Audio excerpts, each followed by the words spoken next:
Senhoras e senhores, bem-vindos ao primeiro Game Design de Bolso de 2023. Felicidade! Eu sou o Vitor Salvador Pissolato, Game Designer da Monomito Studios, e estou aqui junto com meu amigo Pietro Amaral, de volta de férias. E aí, Pietro, tudo bem? Olá, bom dia, boa tarde, boa noite e feliz ano novo para todo mundo. Como o John falou, a gente tirou um tempinho aí para tirar férias, o John fez um cruzeiro. Ô, você viu as fotos, né? Porra, tá bonito, hein? Eu tô aqui curtindo a minha vida. Então, vamos falar do que hoje, John? Chegando o primeiro dia de 2023, o que que a gente vai comentar esse ano? Boa! 2023 já chegou, mas a gente quer falar um pouco sobre o que rolou em 2022, né? Então esse episódio é um episódio especial para falar de tudo o que aconteceu, uma retrospectiva de 2022, entender o que 2022 já aconteceu de diferente e o que você tem que fazer para se preparar até para 2023, né? Então vamos falar no geral, como é que está a indústria, como é que foi, o que mudou da indústria nesse momento, os grandes momentos dos grandes acontecimentos da indústria em 2023, um aspecto mais global e, claro, também um aspecto brasileiro, né? O que mudou no mercado brasileiro. E, para isso, a gente chamou, claro, nosso especialista de mercado, nosso amigo Carlos. E aí, Carlos, tudo bom? E aí, pessoal, tudo bem? Poxa, honra máxima estar aqui convidado mais uma vez, aí a honra triplica. Obrigado aí pelo convite. Porra, tamo junto. Carlos, a gente comentou, né, que você é o nosso especialista, mas conta pra gente quem você é, pra galera que não ouviu o outro episódio que você aparece, quem você trabalha com o quê, como é que você faz da vida e tudo mais. Show de bola, cara. Eu sou Game Research Business Analyst. Eu trabalho no apoio aí para análise de mercado, análise de portfólio, análise de jogos. E então toda essa parte mais de dados, de análise de mercado, desempenho, em mobile, né, em mobile games, eu atuo oferecendo serviço, né, apoio, etc. Então esse é o meu métier, é ficar o dia inteiro lá nos gráficos, olhando o desempenho dos jogos e jogando muito joguinho, bastante, Porra, isso. diariamente. Porra, muito bom. Bom, Carlos, vamos começar já esse papo então, né? Como eu comentei, né, a gente vai tentar passar por alguns tópicos que a gente tem aqui, mas eu queria ter uma visão um pouco global do que rolou em 2022, antes da gente entrar nas minúcias.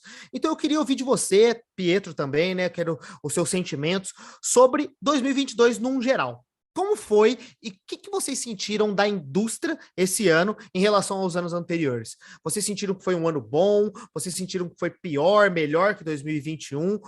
Como foi o feeling geral desse ano para vocês? Cara, eu acho que 2022, assim, não só na indústria de jogos, mas como um todo, a gente teve uma situação global em que houve um problema econômico, né? Isso até é uma das pautas que a gente estava para falar, mas a economia foi um ponto importante e isso afetou não só a receita dos jogos, mas como empregos, né? Então a gente vai falar também sobre alguns layoffs esse ano. Então não vou dizer que foi um ano bonito. Eu acho que foi um ano difícil, foi um ano que muitas empresas tiveram que apertar aí as contas. A gente está vendo também uma certa transformação no nosso mercado, em que a gente está olhando até para esses jogos em assinatura. Então, eu sinto que foi um ano. Óbvio, não pode dizer que foi, nossa, a gente perdeu dinheiro porque não perdeu. As empresas grandes continuaram ganhando dinheiro, mas para as empresas pequenas foi desafiador. Gente, assim, foi realmente muito difícil, assim. Foi muito difícil porque, na verdade, você tinha criado, aí, grandes, pequenas, médias empresas, a gente tinha criado uma expectativa para o ano de 2022 muito alta em relação a 2021. Aconteceram algumas coisas que imprevisíveis, né, que estavam no horizonte, mas não estava muito claro, e outras que a gente já sabia que ia acontecer, mas não sabia o tamanho do problema. Eu gosto de entender o ano de 2022 para a indústria de mobile games no geral, mundial, dentro do frame, né? Dentro de uma perspectiva de um cara chamado Eric Seifert, que eu gosto muito, que ele é um analista de dados e ele fez um trabalho nos últimos anos muito bom. E aí, sempre perguntando com ele, o que houve com as empresas de jogos, por que o faturamento caiu tanto e tal. E aí ele tenta entender isso dentro de uma big picture, né? Dentro de um cenário em que ele chama de tempestade perfeita, e que engloba 3 situações. A primeira é uma situação que começa no início do ano passado, em 2022, que é um problema macroeconômico, com a inflação americana e os problemas todos relacionados ao Covid, né? A todo o apoio que foi dado do governo americano, e todos os governos fizeram isso, né? Deu um desajuste nessa relação entre oferta e demanda e gerou uma pressão inflacionária no final de 2021 para 2022, e ainda o que agravou, fora o problema das cadeias globais de valor, né, por causa da política de Covid-0 da China, o pessoal de console sofreu muito com isso, e aí veio a guerra da Ucrânia, que aí a coisa desanda de vez, né? Pode crer. Esse é o primeiro cenário, que é o cenário macroeconômico inflacionário. Para você conter inflação, o livro Textos de Economia é você aumentar os juros, né? No caso, os juros do Banco Central do FED, né? O Banco Central americano, e isso imediatamente faz com que todo o capital circulante fique mais caro. Então, fica mais difícil você captar recursos para você tocar sua empresa, o capital diminui, então há uma pressão de diminuição de custos e de busca por receita por parte das empresas investidas, né? Que se desdobra entre um dos desdobramentos de diminuição de custos foram os layoffs. Então, esse foi o primeiro, a primeira parte da tempestade perfeita, o problema macroeconômico, a gente não tinha ainda visão do todo. O segundo, que a gente já tinha um pouco da visão, mas a gente não sabia que ia ser tão ruim, foi o retorno, né, o fim do isolamento social e o retorno das pessoas para as atividades outdoor. Sim, total. A gente sabe que 2020 e 2021 bombou para games, porque as pessoas ficaram mais em casa. Então, cara, das poucas atividades de lazer que as pessoas tinham era videogame. Mas a gente achou, porque 2021 já teve um pouco de abertura. Então, a gente achou, cara, abriu, mas continuou crescendo. Então, alguns analistas diziam, abriu, mas as pessoas, aquela perspectiva que a gente tem, né? Ganhamos um jogador, o jogador está fiel ao jogo, mesmo que ele vá para atividade outdoor, ele vai continuar jogando o jogo. Então, 2021 enganou um pouco muitos especialistas, porque a gente acreditou que os efeitos, né, do pós-Covid tinha passado. E, na verdade, não. Assim, 2022... E tem alguns gráficos que dá para entender bem isso, porque a curva de crescimento do faturamento imóvel é inversamente proporcional à curva de gastos com lazer outdoor, tipo cinema, teatro. Perfeito, perfeito. Então, assim, na medida que cinema e teatro despencou, jogos subiu. Aí entrou 2022, a despesa com jogos caiu e teatro e cinema subiu. Então, assim, é muito difícil não relacionar uma coisa com a outra. Então, assim, as pessoas voltando, saída do isolamento social, o orçamento, enfim, permanece praticamente o mesmo, né? Então, as pessoas começaram a botar parte do orçamento para atividades de lazer, de entretenimento outdoor. E o terceiro, que é a grande polêmica em torno de 2022, que é a nova política de privacidade da Apple, né? A ATT. E isso, assim, para quem não está um pouco familiarizado, na verdade, foi uma ajuda. Do ponto de vista prático, foi uma coisa muito simples que chacoalhou a indústria inteira, né? Só isso. Mas... Foi uma coisa muito simples que a Apple fez. Acabou com a indústria. Exato. Acabou com a indústria. E assim, como é que operava? Vocês tinham, quando você baixava um aplicativo, você tinha acesso aos dados de terceiro que o hardware gerava. Não obviamente que nem todas a imensa maioria das empresas não conseguiam fazer uso desses dados de terceiro. Mas uma empresa conseguia fazer isso muito bem porque ela tinha um share gigantesco. Essa empresa era o Facebook. Uhum. Então, ela conseguia capturar dados de terceiro e fazer um tipo de propaganda, de ads, que era de conversão. Um tracking perfeito, né? Exato. Em vez de você ter aquela coisa clássica do marketing, do funil de vendas, que aí você faz o topo e aí você vem, né, lapidando o lead, com o ad de conversão, você sabia exatamente que aquela pessoa gostava daquele tipo de jogo, que gastava X para aquele tipo de jogo, a receita que tinha. Então, o match era muito, muito perfeito. E isso influenciou toda a indústria, tanto que a mobile, a gente é conhecido por ser a indústria de luxo mais democrática que tem, né? Porque durante muito tempo foram os ditos baleias, né, que em torno de 5%, 40%, que sustentavam o faturamento da maioria dos estúdios, né? Mas, ao mesmo tempo, o free-to-play permitia com que a gente democratizasse ao máximo os jogos como nunca na história do entretenimento, como nunca da história dos jogos. E aí, esse estilo, né, esse tipo de faturamento calcado nos baleias, precisava muito desse targeting e retargeting que o Facebook, sobretudo, não só o Facebook caiu com isso, outras empresas de marketing também caiu, mas, sobretudo, o Facebook permitia. Né? Então, assim, a gente tem um cenário de perfect storm, né? Tempestade perfeita. Problema macroeconômico, pessoal gastando mais dinheiro com o outdoor pós-Covid, fim do isolamento social e a nova política de privacidade da Apple. E, cara, eu mantenho assim uma planilha bastante atualizada.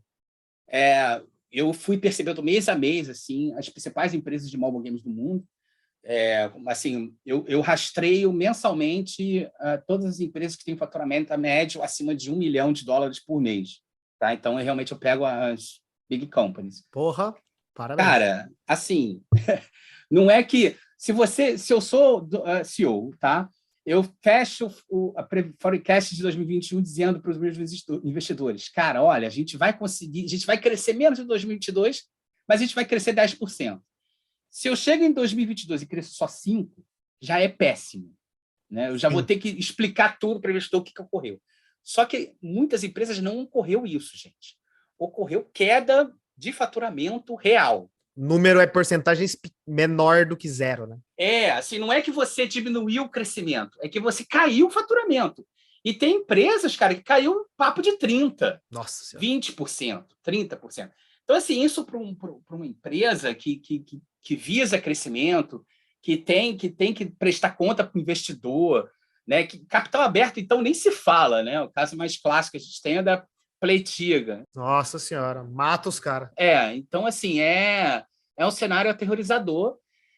Eu até estava levemente otimista no primeiro semestre, que falei assim, cara, tá batendo, mas não tá batendo, tem muita gente que está conseguindo sair, tá batendo, mas não tá batendo mal.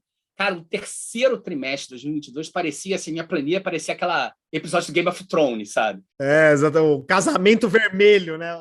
A chacina, tudo vermelho. Eu falei, meu Deus do céu, o que está acontecendo, assim? Meu e tudo muito difícil, assim, porque os executivos e as executivas têm que ter muita mão de manobra, né? Porque eles não podem vir a público falar qualquer coisa. Então, quando você vê, por exemplo,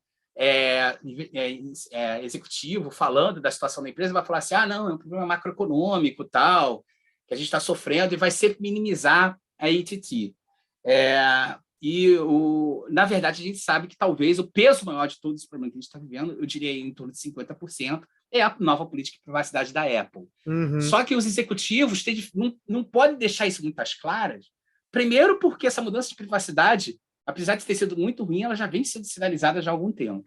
A gente falou disso em 2019, tá ligado? Já tinha esse papo, assim, sabe? Exatamente. E é diferente do problema macroeconômico e do pós-Covid, que são problemas estruturais que atingem toda a economia mundial, o problema da AT&T é um problema endógeno à indústria mobile. Né? Então, assim, vamos supor que eu sou executivo de uma grande, um grande estúdio mobile, né? Um grande desenvolvedor mobile. Como é que eu vou chegar para o investidor e falar assim, cara, a gente perdeu, sei lá, 10% de faturamento por causa da AT&T? A primeira coisa que o investidor ou o pessoal do board vai perguntar, mas você não... Como é que você... O que você fez para alterar isso? Né? É a primeira pergunta. Por que você não levou isso em consideração, né? Exato. E, cara, é impressionante, assim, teve uma... eu vi, agora eu não lembro quem no Twitter, um analista de jogos desses, cascudão, falou, eu achei genial, ele falou assim, cara, 2022 foi um ano de negação da AT&T. Assim, as pessoas simplesmente negaram, e esse processo de negação levou as pessoas a falar assim, cara, não, tudo que está acontecendo é só um problema macroeconômico e a coisa vai se resolver. Cara, o problema macroeconômico talvez se resolva lá, a gente vai entrar num processo recessivo ainda mais profundo no primeiro semestre, mas é uma curva, ela se resolve, né? O problema da falta do Covid, ela estabiliza. Então, assim, as pessoas não vão... A gente vai voltar ao que era o pós-Covid. Agora, a nova política de privacidade não vai mudar. Então, assim, se não for feito realmente alguma coisa que possa superar isso, cara, é ladeira abaixo. Então, eu acho que o final de 2022 foi um final assim que a galera caindo a ficha e gente discutindo o que foi feito, porque teve gente que ficou muito mal, mas teve poucas empresas, mas tiveram empresas que foram bem. Aliás, tiveram empresas que foram muito bem. Uhum. Empresas novas até, né?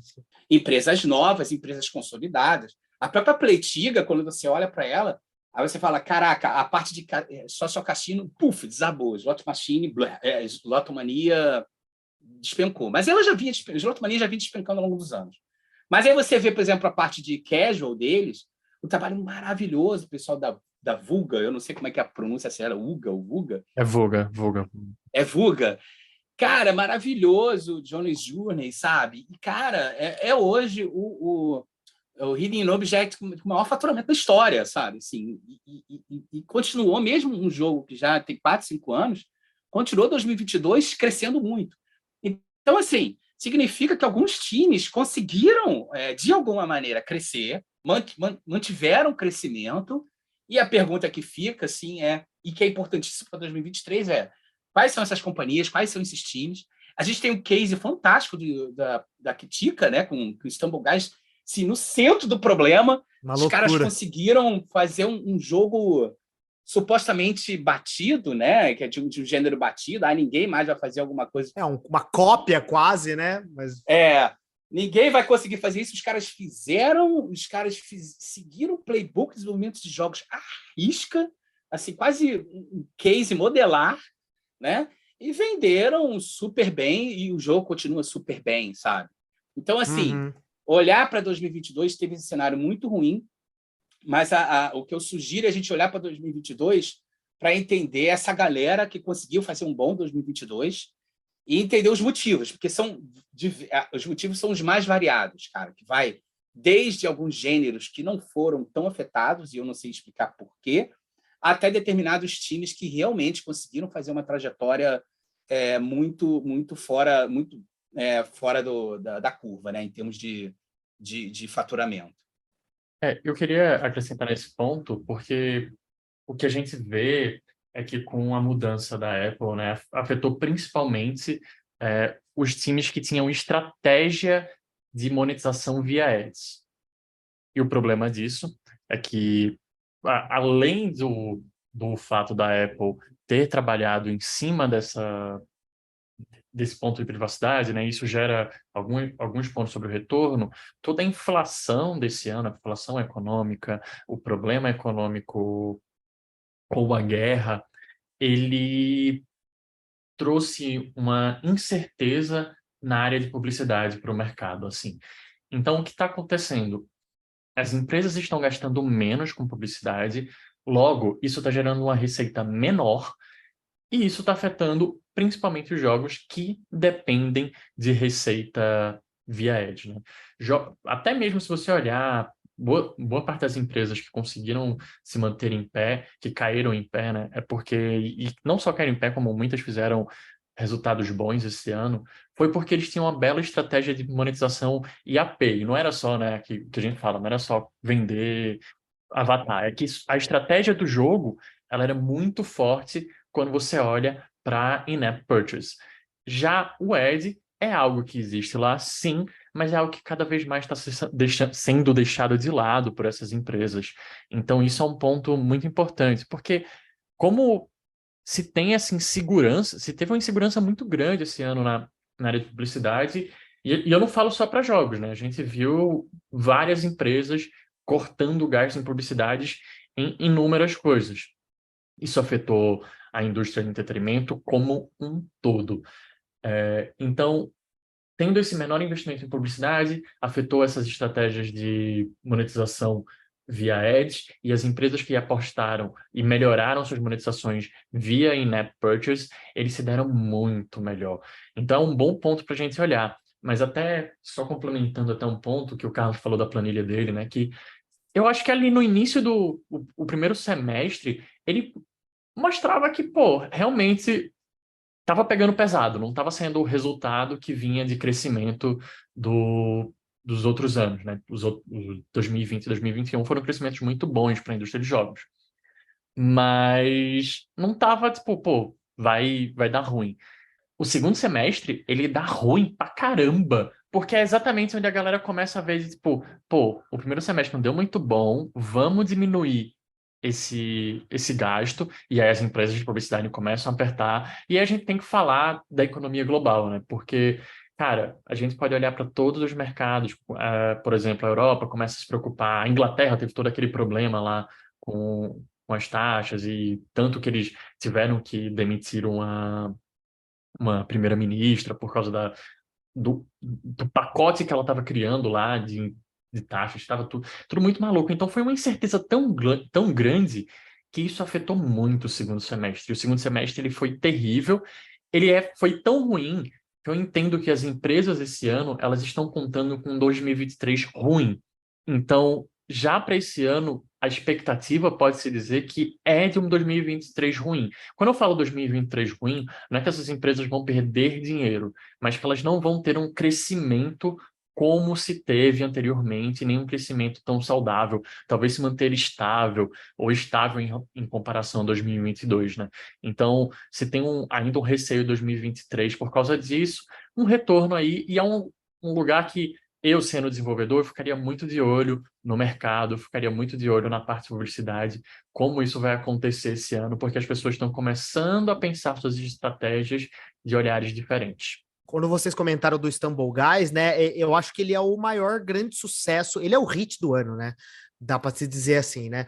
E, cara, é o que aconteceu, né? Diferente do que antigamente era utilizado, né? Porra, era muito sobre video ad, né, para tentar trazer os jogadores, né? O Stumble Guys foi mais focado, principalmente, pelo que eu senti, olhando para influencers, YouTubers, essa galera do TikTok, utilizar muito o TikTok para difundir, que são novas tecnologias, né? Que não tanta gente está fazendo ainda, mas quando o cara faz direito, que é, hoje se você entra no Stumble Guys, tem campeonatos dos influencers, sabe? Tem a cara do influencer lá dentro, sabe?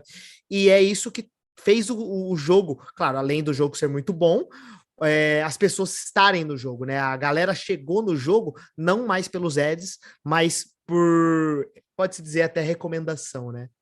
Quase Sim. que um peer-to-peer. E, assim, eu acho que a gente já via essa transformação vindo de anos atrás, mas cada vez mais influencers, eles são muito importantes para ter nas suas marcas, assim. E quando eu falo suas marcas, eu estou falando do seu jogo, né? Por exemplo, o John sabe, né, que o jogo dele tem bastante coisa de influencer e tal. E, cara, você envolver com influencer, mesmo que indiretamente, eu posso dizer por experiência de ter um influencer que jogou o meu jogo sem ter sido pedido para ele, né? Ele simplesmente, achei esse jogo aqui, vou jogar, você vê um resultado na sua receita. Direto. Não, claro, bem claro. E é tipo, no dia que ele lançou o vídeo, você já vê o resultado na sua receita, nos dias seguintes você vê o resto da Wave, né? E isso é importante porque isso vem afetando o mercado de user acquisition. Porque cada vez mais está se pensando como trazer creators e conteúdos para o seu jogo. Não ser um jogo que só tem essa estratégia de eu vou colocar aqui e aí vou pedir para o John jogar aqui sei lá, um jogo meu que voltou para as lojas recentemente, o Senhor Presidente. Joga lá, John. E aí você vai jogar o Senhor Presidente e você... Beleza, é só isso? Não, é ter conteúdo do John lá dentro. Então, essa parte de user acquisition está sendo muito trabalhada e repensada. Quem quiser Exato. ouvir um pouquinho mais sobre user acquisition, a gente tem um papo muito bom com a Karina, né? Mas a gente está falando aqui sobre economia e tal, mas teve uma coisa que aconteceu bastante. Aconteceu ali em 2021, mas em 2022 a gente viu bastante coisa e afetou o mercado brasileiro, que foi o Merge and Acquisition. E esse nome é bonito, né? Merge and Acquisition, que é basicamente as empresas estão comprando outras, empresas maiores estão comprando empresas menores. E eu queria entender, Carlos, por que as empresas estão fazendo isso? Como foi esse cenário em 2022? A gente pode falar um pouquinho no Brasil, né? Tivemos algumas compras até grandes aqui dentro do Brasil. E o que a gente pode esperar para esse ano 2023? Cara, assim, o cenário de M&As, né, que é Mergers and Acquisition, né, fusões e aquisições, ele estava, assim, quando virou de 2021 para 2022, todo mundo, né, e as duas grandes aquisições, né, principalmente da Microsoft pela Activision, tal, falou assim, cara, 2022 vai ser o ano a previsão era o ano da consolidação, seria 2022. Só que, assim, cara, a situação ficou tão difícil, porque além de tudo, eu acho que você tocou bem, Pietro, assim, 2022 foi um ano de muita incerteza. Cara, incerteza é terrível quando você tem que tocar um negócio, sei lá, que você tem 100 pessoas, né, trabalhando dentro da empresa, e você olha, caraca, aí você olha para o faturamento, e o faturamento está longe daquilo que você imaginava. Então, quando você tem um cenário de muita incerteza, a tendência é que tanto o investimento como os M&As, eles deem uma retraída. Freada, né? Porque eles dão uma freada. Assim, a freada foi bastante... Agora saiu um último relatório agora da indústria de VC em jogos, se não me engano, do último trimestre, a comparação que caiu 40% dos investimentos, entendeu? Diretos, investimentos diretos, não em M&A. Então, assim, é uma queda muito grande relacionada a 2021. Então, obviamente que, mais uma vez, todo esse cenário, né, da tempestade perfeita, ela vai afetando tudo que é setor da economia. E o setor de venture capital e de M&A também afeta. Agora a gente teve uma discussão, né, que agora eu esqueci o órgão dos Estados Unidos que faz essa revisão dos M&As, mas tinha dado uma segurada, né, na aquisição no deal da Activision com a Microsoft. Ainda está em trâmite, né? Ainda está em trâmite, mas pelo que eu vi, a especulação é forte que realmente vai ocorrer. Mas isso não é muito bom, assim, porque a indústria de venture capital é uma indústria que ela é toda encadeada. Então, assim, ela começa ali no investimento anjo e ela vai até as grandes séries, né, que a gente chama série B, série C, de milhões.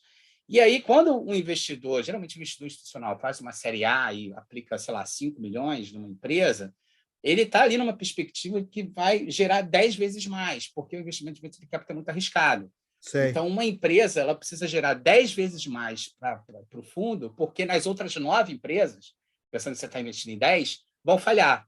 Então, aquela empresa tem que dar muito certo. E aí, o M&A do porte, porque aí a saída final, que a gente chama, né, tem dois tipos. Né? Você tem o IPO, que assim, ninguém arriscou IPO em 2022, todo mundo segurando dinheiro, então a IPO praticamente parou, e sobrou os M&As e as compras privadas, né, de investidores investidores privados. Essa continuou correndo, aliás, correndo de forma bem forte, porque como o valuation das empresas caiu, quem tem dinheiro e está jogando um jogo de longo prazo, compra, óbvio, é uma oportunidade incrível para comprar. Mas os M&As também desaceleraram, porque tem muita incerteza, o capital fica muito caro. Né? Então, a gente teve... O M&A, quando chega num porte, que é o M&A, por exemplo, da Activision com a Microsoft, né, de 60, 50 bilhões, é uma oportunidade do fundo que investiu lá atrás na série A da Activision possa fazer, entre aspas, a saída dele. Então, se ele investiu 50 milhões, agora é a hora de falar assim, cara, agora 500 milhões aqui eu vou sair, é o momento correto de sair. Mas aí, quando você tem problemas desses de regulação, isso mexe com toda a cadeia. Porque você imagina se você tem uma empresa que está precisando de uma série A, tá? Precisando aí de uns 5 milhões de dólares, 10 milhões de dólares. O fundo vai olhar, cara, eu invisto em fintech, invisto em edutech, vou investir em jogo. Quando é que eu vou sair em jogo? Eu vou sair provavelmente no M&A. Pô, mas tu viu lá o problema que deu da Activision com a Microsoft? Pô, tá dando problema. Será que vale a pena? Então, esse tipo de conflito, né? E que é um conflito que, pô, cara, vale muito a pena discutir um episódio só para isso. Assim, tem várias nuances, né, nessa discussão da briga com a PlayStation, com a Sony, né? Sim, sim. E... Porra, é uma loucura, é uma novela, né? É uma novela e assim, muitas realmente assim uma disputa muito, porque só como são dois grandes players, e praticamente numa indústria hegemônica, né, que é de console, qualquer passo que você dê ali, realmente você pode aniquilar a concorrência, né? E toda aquela drama e todo do Call of Duty e tal. Uhum. Então, o problema da Activision, isso mexeu com todo o ecossistema de investimento de M&A. Então, deu uma freada muito grande. Sim, realmente, assim, a gente esperava mais, mas algumas consolidações estão correndo. No Brasil, a gente teve uma notícia incrível, né? Que é a galera que trabalha com external development, né? Até onde eu sei, né? Que é o pessoal da Cocu, Sim.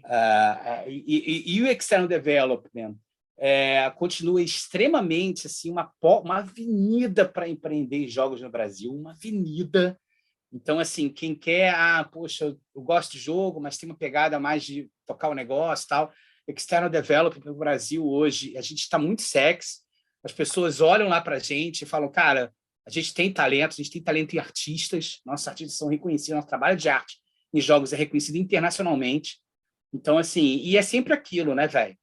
Pô, quando eu trabalho para empresa estrangeira, como o gap do exchange, né, da moeda é muito grande, então você dá para fazer deals em que fica bom para eles e fica bom para a gente. Sim, foi isso que rolou, né? Exato, assim, fica muito bom para a gente consegue pagar, consegue gerar uma receita muito maior do que se a gente fizesse algum trabalho aqui internamente, e lá fora a mesma coisa, falar, cara, eu vou pagar para um artista de puta qualidade, tanta qualidade como a gente tem aqui na Europa e nos Estados Unidos, a um preço que, de repente, eu posso pagar 20%, que é 30% menos, e vai ficar bonito para os dois. Então, assim, o cenário de external development é um excelente cenário assim, para o Brasil, e foi o que eu vi em termos de M&As aqui no Brasil que a gente teve recente. Assim, e foi um momento aí bom para a nossa cadeia de VC, né, de investimento.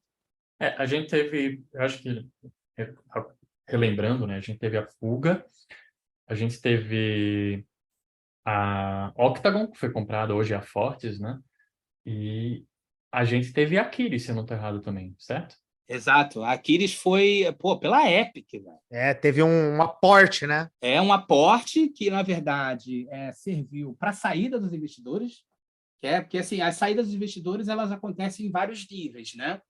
Então, assim, obviamente que você chega numa série A, você chega com 5 milhões, você quer sair 10 vezes mais. Mas se você faz um aporte de seed de 1 milhão, 1 milhão e meio, você quer sair com 10 milhões. Né? E ainda tem isso, se você faz um aporte em real, há uma chance forte da saída sem dólar. Então, assim, para o investidor, é a discussão que eu faço. Assim, infelizmente, a gente tem um mercado de venture capital brasileiro muito frágil para jogo. Muito, muito frágil. É uma coisa que chega a beirar o triste. E eu tento conversar com a galera e os caras não entendem o nosso business, sabe? Fala, cara, olha só o tamanho de oportunidade. E a galera ainda acha que a gente ainda é muito uma hit-driven industry, sabe? Uma indústria que é patada pela sorte. Eu falo, não, cara, a gente é orientado por dados o tempo inteiro, os nossos protótipos são em dados, todos os resultados, os nossos processos são orientados em dados, mesmo em pequenas, médias e grandes empresas, são tudo, LifeOps, tudo é pautado em dado, muito mais do que qualquer outra empresa de software de SaaS, né, software as service. A gente não tem ideia de como que a gente tem um controle dos nossos processos, obviamente, que nem tudo são flores, tem os problemas, mas a gente tem um controle muito grande, principalmente se a gente compara com outras indústrias de software, outras empresas de software. Então, mas, cara, tem uma curva de aprendizado da indústria de VC e que, infelizmente, nos últimos anos tem sido muito capturada pelo hype e que tem sido aí uma barreira de preconceito mesmo, de maior racionalidade para entender a indústria de jogos no Brasil. Porque realmente, se eu quisesse dizer para vocês, cara, o que falta, qual é o ponto para mim que falta para o ecossistema brasileiro de jogos explodir? Eu diria que falta uma indústria de venture capital de jogos no Brasil robusta. Minimamente ali, sabe? Fundos orientados a jogos. Agora está saindo um fundo agora, mas é um fundo mais ligado a blockchain. Mas, porra, que seja, entendeu? Tanto que, assim, você vê, blockchain, cara, quando a gente teve uma orientação de venture capital para os jogos de blockchain, cara, tu viu a quantidade de gente saindo para fazer jogo em blockchain. Sim. Então, há demanda, cara. A gente tem potencial. E as empresas em volta, né? Sim, deu para ver muita empresa, né? Empresas em volta. Cara, talento, você olha para os estudos nossos de blockchain, cara, são bem diferentes de alguns estudos estrangeiros. Você vê gente de jogos, sabe? Você vê gente, porra, que trabalhou num estúdio, que tem background de estúdio, que já publicou estúdio, já publicou jogo na Steam, já publicou jogo em console, já fez jogo em mobile, sabe? Galera com background. E aí, quando aparece dinheiro para portar, a galera vem. Então, tem demanda de baixo, sabe? Tem demanda de estúdios pequenos que está precisando de grana para poder dar esse impulso, sabe? Para poder ir para um outro nível. E no blockchain a gente conseguiu ver muito bem isso. Mas só que assim, a gente precisa de fundos, que os fundos mais tradicionais brasileiros, que tem dinheiro para caraca, porque investe sim, tem dinheiro para fintech, tem dinheiro para edutech, a gente consegue, o dinheiro está indo. Cara, não tem porquê que parte desse dinheiro não seja deslocado para a indústria de jogos, sabe? A rentabilidade é tão ou maior e a previsibilidade, então, é muito maior, sabe? Bom, outro papo um pouco chato que a gente vai comentar, que eu imagino que está muito linkado com o que a gente está falando desde o começo, é os cortes e as demissões que aconteceram. Não só no Brasil, mas no mundo inteiro, né? Eu acho que a gente sentiu muito essa dor, porque vários dos nossos amigos, e principalmente o universo de game design, que é onde a gente conversa mais, foi bastante afetado, mas o mercado, no geral, né? Houve muitos cortes nas empresas, então eu queria que vocês comentassem um pouco sobre mais isso e os motivos, né, novamente, dessas demissões. Esse é um ponto delicado, é até um ponto que pediram para a gente falar no Instagram. E como você falou, John, eu acho que ele virou um ponto delicado, principalmente porque a gente teve amigo envolvido, né? Então, tiveram empresas no Brasil, até empresas de fora, que a gente tem pessoas conhecidas que foram cortadas como um todo, e isso sensibiliza. Eu já passei por um momento em que tive que demitir pessoas, já passei por um momento de demissão, que não é um momento legal para ninguém, mas a gente precisa conversar um pouco sobre isso, né? Porque eu acho que tem dois lugares aí nos layoffs, e teve um lugar que foram empresas se reestruturando, porque realmente, como a gente já comentou, foi um ano economicamente difícil. E ele foi economicamente difícil em alguns cenários. Então, empresas que não dependiam de investidores, que não tinham receita vindo de fora, mas se dependiam só dos seus próprios jogos, viram uma queda nesse cenário. E isso, aquele lance que você imaginava crescer nesse ano 25%, você teve uma queda de 10%. E aí? E houve um crescimento muito grande em 2021, né? Houve muita contratação em 2021, Exatamente. houve muita gente entrando na indústria em 2021 e o chacoalhão de 2022 fez isso, né? Então, muita empresa precisou fazer esses layoffs para se reestruturar, para poder garantir um 2023 em que ela garante para todos os funcionários uma receita boa, que ela garante atingir os seus bônus, ela vai atingir suas metas em 2023, mesmo que metas mais tímidas, mas ela consegue chegar nesse lugar, né? Mas tiveram que ocorrer alguns cortes. Nunca é feliz quando isso acontece, nunca é um cenário legal. Então a gente tem algumas preocupações com isso. Algumas empresas foram muito, eu diria, educadas nesse processo em tentar realocar as pessoas que demitiram. Sim. Outras empresas já foi boa sorte para tu aí, a gente se vê lá na frente. Aqui no Brasil a gente teve esse impacto em empresas grandes, né? A gente teve na Taps, a gente teve na Wildlife, na Afterverse. Eu não lembro de mais empresas pequenas que tiveram, mas a gente teve um impacto nisso daí, né? E é doloroso ver isso daí, mas acontece, as empresas precisam se reestruturar, porque é aquele ponto. Não, vamos segurar todo mundo e esperar por 2023. Esse esperar por 2023 pode ser muito pior. No caso, tipo, talvez demitir muito mais gente do que foi demitida, sabe? Então, é um ponto que é foda, porque eu não tô aqui para defender o capitalismo mesmo, mas eu entendo algumas razões. Ao mesmo tempo que a gente viu empresas entrando nesse lugar, aproveitando a onda, assim, tipo, gente, esse é um ano que tá tendo muito layoffs, está se falando desse problema econômico, vamos reestruturar a casa, vamos demitir uma galera para a gente garantir uma receita ideal, mas não é só por isso, não é esse o ponto. Tanto que a gente viu casos, e nem falando de jogos necessariamente, mas a gente viu casos de empresa demitindo e meses depois gastando dinheiros em, sei lá, no Big Brother, gastando dinheiros, até abrindo as mesmas vagas novamente. E aí também tiveram casos até um pouco polêmicos, eu não lembro disso acontecer no mercado de jogos, para ser sincero, mas né, se alguém tem, por favor, comenta. Mas teve casos de, por exemplo, demissões que foram mais mulheres, foram a minoria, não foi a liderança.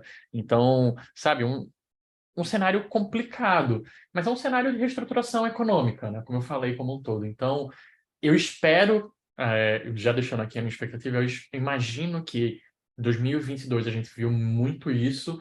Em 2023 a gente não vai ver mais acontecer, mas a gente não vai ver muitas vagas surgindo. O meu olhar para 2023 é que as pessoas que estão trabalhando vão continuar nos seus lugares, mas entrar no mercado vai ser um cenário difícil, porque a expectativa é de um não crescimento, de uma estabilidade. E o não crescimento significa não abrir novas vagas, como teve em 2020 e 2021. Então, 2023 eu imagino que tenha uma estabilidade nesse cenário aí. Não sei qual é o pensamento de vocês. Não, concordo totalmente, Pietro. Assim, o que a gente teve, principalmente em tecnologia, porque as empresas de tecnologias elas trabalhavam orientadas ao crescimento, que a gente chama de growth. E aí, no crescimento, você tem ali uma coisa que o certo é oscilar entre 10% a 15% do time fazendo growth, né, trabalhando em growth. Mas a gente sabia que tem empresas de tecnologia que 40% é growth. Né? E o que significa isso? Significa que são pessoas que estão trabalhando em processos internos de inovação, que não necessariamente estão gerando receita, na verdade, muito pelo contrário, estão gastando dinheiro. Então, mas só que a gente sabe que todo esse processo de inovação, né, todo esse processo de construção de novas verticais, de novos posicionamentos, vai gerar receita no futuro. E foi sempre assim que as empresas de tecnologia cresceram, pelo menos ao longo dos últimos 10 anos. Então, quando você tem um cenário de recessão, o capital fica caro, a primeira coisa que os investidores fazem, pressionar, é falar, cara, está muito caro a empresa de vocês têm que fazer alguma coisa para que vocês não precisem mais de dinheiro no futuro, porque eu não vou ter, o mercado de venture capital não vai ter como chegar junto, eu não tenho mais como chegar junto, porque eu estou botando meu dinheiro no título de tesouro americano, porque o dinheiro não some, tá? Ele só muda de lugar. Só vai botar as mãos. Lógico, porque o título de tesouro americano é o melhor investimento do mundo, é o investimento mais seguro do mundo. Então, quando o FID aumenta a taxa de juros, isso captura muita grana. Então, a galera vai falar, olha, agora não vou tirar a parte do investimento mais risco. Então, o dinheiro fica mais curto. Né? E o growth, como você, às vezes, os times, para desenvolver novos produtos e novos serviços, precisa, às vezes, de 1, 2, 3 anos, tem que ter dinheiro para poder bancar esses times. E o caixa interno, às vezes, não consegue. Então, a primeira coisa que acontece é cortar a galera que está mais voltada para essa parte de growth. Né? Isso aí vai gerar em torno de 10% a 15% do time. A gente viu, na verdade, layoffs muito mais ásperos, né? Envolvendo 40%, 30%, sim. Mas é um pouco por aí. Então, assim, e aí teve todo o cenário para a gente. Eu acho, assim, apesar de toda... A gente sangrou muito, cara, eu acho que se você olhar para as empresas de SaaS, da galera de software, né? Cara, a gente até que sofreu, assim, é difícil dizer isso, mas a gente sofreu menos layoff que os caras. Porque, assim, você olha para e-banks, olha para, cara, foi cortada de altíssima, assim, muita gente demitida nas empresas de tecnologia de uma maneira geral. E a gente teve uma demissão forte aqui na Wild, né? A gente teve na Afterbus também, 2 rodadas, aqui no Brasil, no mundo, o caso mais explícito da Playtiga, né?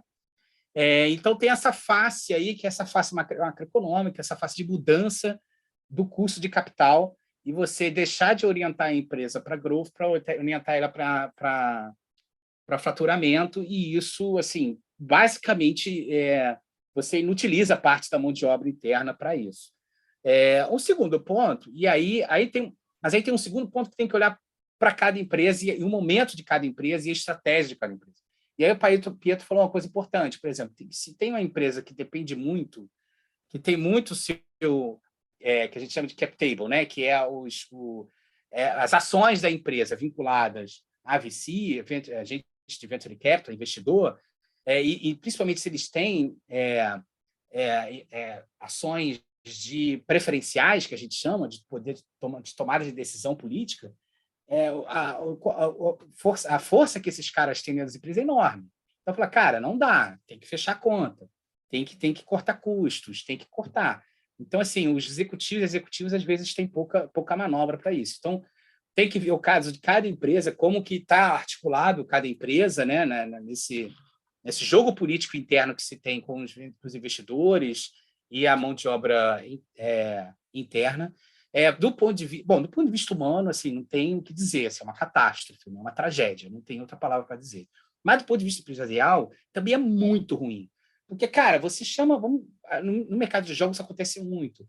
Você chama alguém de marketing que não é de jogos, mas que pode ter uma puta trajetória, 5 anos, sei lá, numa Ambev da vida, numa empresa de varejo.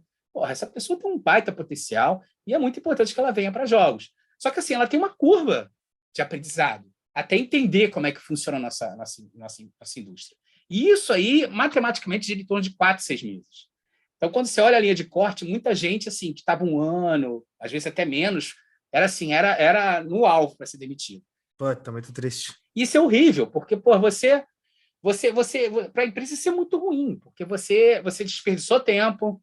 E a pessoa não vai voltar para o mercado de jogos depois, né? É a pior parte. Não, ela vai aproveitar, até porque também a gente é uma indústria tanto em entretenimento como em tecnologia, a gente é uma indústria de ponta. Uhum. Então, assim, vocês recebem na caixa de mensagem de vocês pessoas, hunters, perguntando, fala, pô, esse cara aqui trabalhou na indústria de jogo tal, trabalhou no estúdio tal. Então, geralmente a galera de jogos vira alvo de hunters de outras indústrias, porque realmente a gente é muito qualificado. Então, assim, a gente teve um processo muito difícil, né? A gente teve um processo que teve que responder ao cenário macroeconômico, mas também tem uma questão de olhar como cada empresa, os processos internos das empresas, o processo de demissão também de cada empresa. Então, por conta de conversar com muita gente do ecossistema brasileiro, eu sei que teve empresa que conseguiu fazer um processo muito bem feito, profissional, que não foi aquela parada do dia para a noite, que avisou, que tentou dar um lastro maior para as pessoas. Teve outras que não, que pegou mais de calça curta, que acabou pegando pessoas mais fragilizadas, que a gente sabe que vai ter menos poder de decisão, menos poder de influência. Então, isso também é uma coisa que é para se olhar de empresa para empresa e para a gente manter isso na memória, né? Porque a nossa indústria traiu, a situação está ruim, mas a gente sabe os líderes e as líderes do que fizeram no verão passado, né? Então, a gente sabe, olha para o futuro e fala, cara, pô, esse processo, tu viu um erro nesse processo. Né? Isso não foi feito da melhor maneira, né? Eu acho que esse é um ponto importante que você traz, Carlos, porque, assim, beleza, a gente teve os layoffs, tiveram seus pontos econômicos, mas quando a gente olha também como foi feito o processo e até mesmo algumas decisões, tipo, por que essa pessoa, por que não aquela outra, a gente começa a ver algumas situações bem desconfortáveis e, como você falou, né, as pessoas vão lembrar. A memória, ela não vai sumir. As pessoas vão lembrar de coisas que aconteceram, de líderes que não deram apoio, de empresas que fizeram situações esquisitas de demissão. Isso até pega, por exemplo, vou dando um exemplo bobo, né? Imagina que eu tivesse a empresa X e eu tivesse contratando muita gente. O John ia dizer, poxa, que legal, eu quero trabalhar na empresa do Pietro, está contratando, olha todo mundo feliz lá. Quando é todo mundo demitido num processo que é pouco humanizado, e quando eu falo humanizado é nesse cenário, de tomar cuidado com as pessoas, né? Quando as pessoas acontecem isso também chama a atenção de, pô, eu também não sei se eu quero trabalhar, não. Então fica até ruim para a empresa conseguir capital humano futuramente. Óbvio que no mercado brasileiro a gente sabe que vai ter muita gente querendo entrar no mercado, então vai aceitar algumas posições, mesmo que seja na empresa pior que tenha, mas vai aceitar porque é a forma de entrar no mercado. Mas isso marca de, tipo, pô, fica difícil de atrair sêniors, fica difícil de atrair mais pessoas para essa empresa. Então, é um ponto de se olhar no futuro para algumas empresas de como aconteceram as coisas e de como elas vão lidar com isso, né? Bom, gente, vamos falar agora sobre outro assunto, né? Eu acho que agora vale a pena a gente começar a conversar sobre alguns tópicos específicos de coisas que aconteceram, né? E movimentos que aconteceram nesse último ano.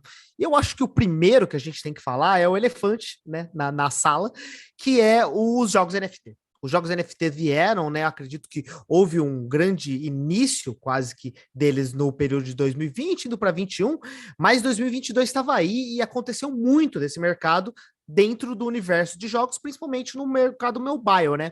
Então, bom, eu queria ouvir primeiramente do Carlos, né, sobre o que que você acha o que que aconteceu com o mercado NFT esse ano dos jogos que possuíam essa ideia do blockchain, essas ideias do mercado Web3. E como você vê esse mercado daqui para frente, Carlos? Cara, para a gente entender, na minha opinião, para a gente entender um pouco o que aconteceu com o blockchain game no ano passado, a gente tem que dividir em duas camadas. Eu acho que uma, que foi o que aconteceu com o mercado cripto, que foi assim, uma hecatombe, e que afetou muito todo o ecossistema de blockchain, de tecnologia, e principalmente, né, de compliance, de legitimidade do campo, e aí, especificamente, a trajetória, eu acho, do blockchain. Então, depois da FTX, da queda absurda, né, que a gente teve, que já vinha seguindo da Luna, da queda e do background, né, da falência, né, de várias empresas grandes, né? A gente está falando de empresas gigas, né, bilionárias de cripto. Uhum. Muita gente se perguntou, falou, cara, então realmente será que blockchain é aquilo que os haters sempre falavam, né? De opção de gente oportunista que está ali só para fazer dinheiro rápido e ir embora? Porque é isso que ficou a grande, né? Mercado, né? O mercado, assim. Carimbado, quase. Carimbado. Então, assim, o que aconteceu com cripto foi muito ruim para todo mundo que trabalha com blockchain diretamente ou que tem simpatia, acredita no blockchain. Porque tudo que aconteceu, tudo, da Luna, FTX, tudo, não tem a ver com a tecnologia blockchain. Tem a ver com a forma como se estruturou o mercado cripto. Isso, assim, é claro, límpido para todo mundo.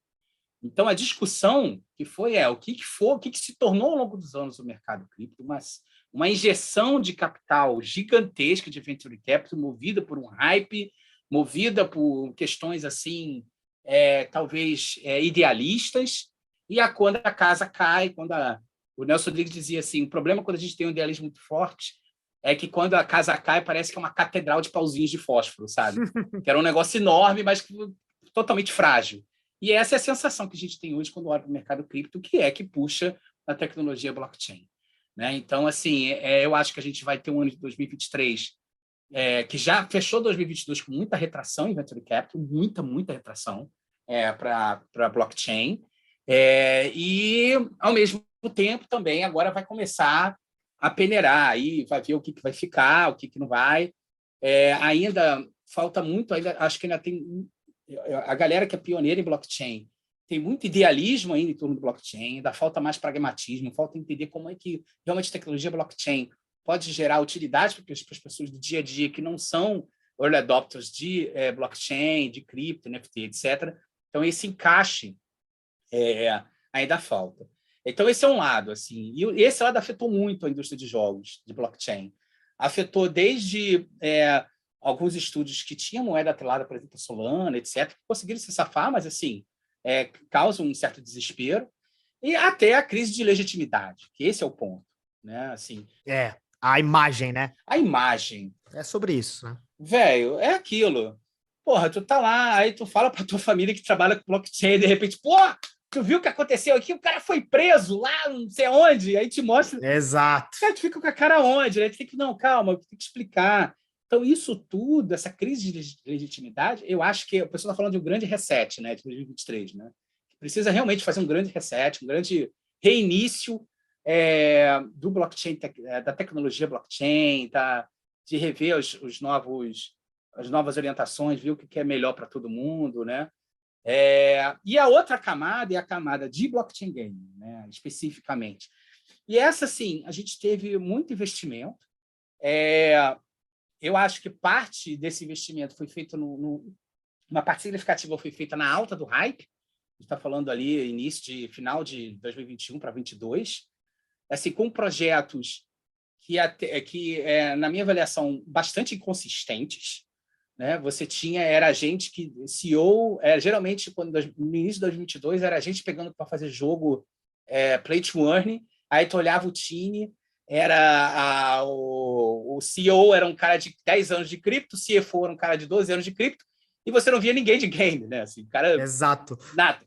Então, assim, é óbvio que muitos desses estúdios desenvolvedores ou fizeram algum tipo de fusão ou simplesmente encerraram a operação, né?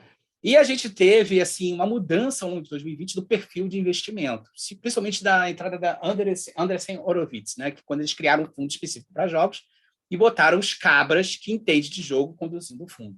A Andreessen Horowitz colocou, acho que o fundo é 1,5 bilhão, se não me engano. Mas, cara, quando tu olha, os caras montaram um staff direitinho, sabe? E aí isso influenciou todo o mercado. Falar assim, então realmente os caras que são a ponta do blockchain game, a ponta, né, no investimento em blockchain no geral, em cripto, fizeram um fundo de investimento, mas botou gente de jogos lá para tocar. E isso acabou impactando tudo. Teve umas coisas curiosas. Uma vez eu estava estudando vários white papers, né, de blockchain games, e aí eu lembro que começou a ser recorrente, que era o seguinte, estruturação do time. Que geralmente você coloca, né? CEO, CFO, COO, né? Quem são os caras, né? Sim. Quem são os caras. Mas, assim, como essa galera geralmente de cripto, então o que começava? Os pitches vinham com um cara de produto, que era geralmente um game design da antiga, alguém de arte, também de um diretor de arte, e embaixo, com representações bem menores, o CEO, o CFO, o COO. Quer dizer, são muito loucos, tipo assim, porque eles sabiam, né? Ali já tinha dado uma virada, que os fundos de investimento não iam investir em projetos que não tinha gente que fosse endêmica à indústria. Então, os caras falaram, cara, se eu ficar aqui de frente, eu não vou conseguir pegar dinheiro para fazer esse jogo. Então, contratava gente que era endêmica indústria, que tinha trajetória na indústria, colocava lá, essa pessoa aqui que vai tocar o jogo. Essa pessoa é ex-EA que sabe o que está fazendo, não sou eu. Então, esse perfil mudou muito ao longo de 2022. Né? Eu tive casos assim, de conversar com gente de blockchain, que o cara vinha falar comigo e falou assim, cara, eu preciso de um CTO. Eu lembro até hoje desse case, um cara de tecnologia em blockchain. Eu falei, tecnologia blockchain voltada para jogos. Né? Eu falei, cara, mas assim, a gente tem grana e tal. Aí ele, não, eu já consegui vários CTOs. O problema é que os investidores estão pedindo CTO com trajetória em jogos. Uhum. Eu falei, outros 500, então, né? barrava. Outros 500. Então, estava barrando investimento.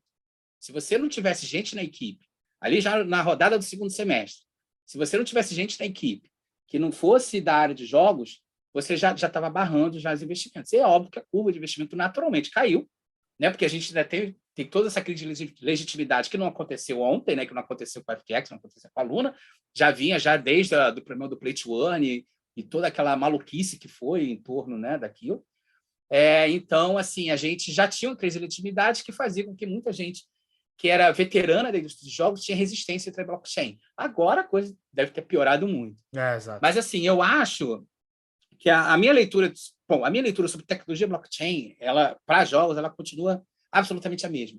Eu acho que vale muito, muito a pena a gente experimentar. A gente tem que testar essa bagaça, a gente tem que ver. Agora, qual é a direção que eu acho que isso tem que ocorrer?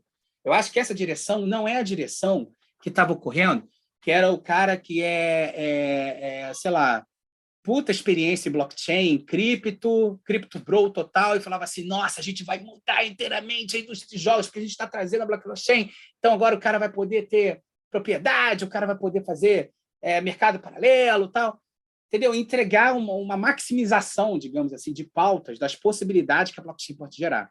E eu acho que a gente está vendo hoje, com várias iniciativas, muitas delas silenciosas, que se inverteu. Que agora eu tenho a tecnologia blockchain e estou botando para jogar. Estou oferecendo ela para jogadores, para gamers, não para CryptoGrow, para gamers, e estou vendo o que os gamers querem disso. E a resposta tem sido das mais interessantes, cara. Que a galera, às vezes, quer uma coisa super simples. Por exemplo, sentimento de propriedade é o que está surgindo. Tipo assim, eu não sei se eu quero vender. Uhum. Eu só quero ter. Eu posso só ter isso. Sabe o que eu ter realmente? Então, ótimo. Eu quero só ter isso. Então, por exemplo, a ideia de ter um token despencou, porque assim, a força do Tolkien Isso sumiu, né? sumiu. Eu acho que uma coisa que também acabou, né, que parou de ter o sentimento, é o sentimento do cara que acha que vai ficar milionário jogando o jogo. Essa é a parada, sabe? Eu acho que o cara que tava entrando no jogo lá no X Infinity ou no Tetran Arena, falando que não, eu vou trocar o meu salário, trocar meu trabalho de 8 horas de carteira assinada para ficar jogando esse joguinho e tentar fazer moedas, esse cara já percebeu que não vai dar certo e a indústria percebeu que esse cara, ele é ruim pro seu jogo, sabe? Sim, sem dúvida.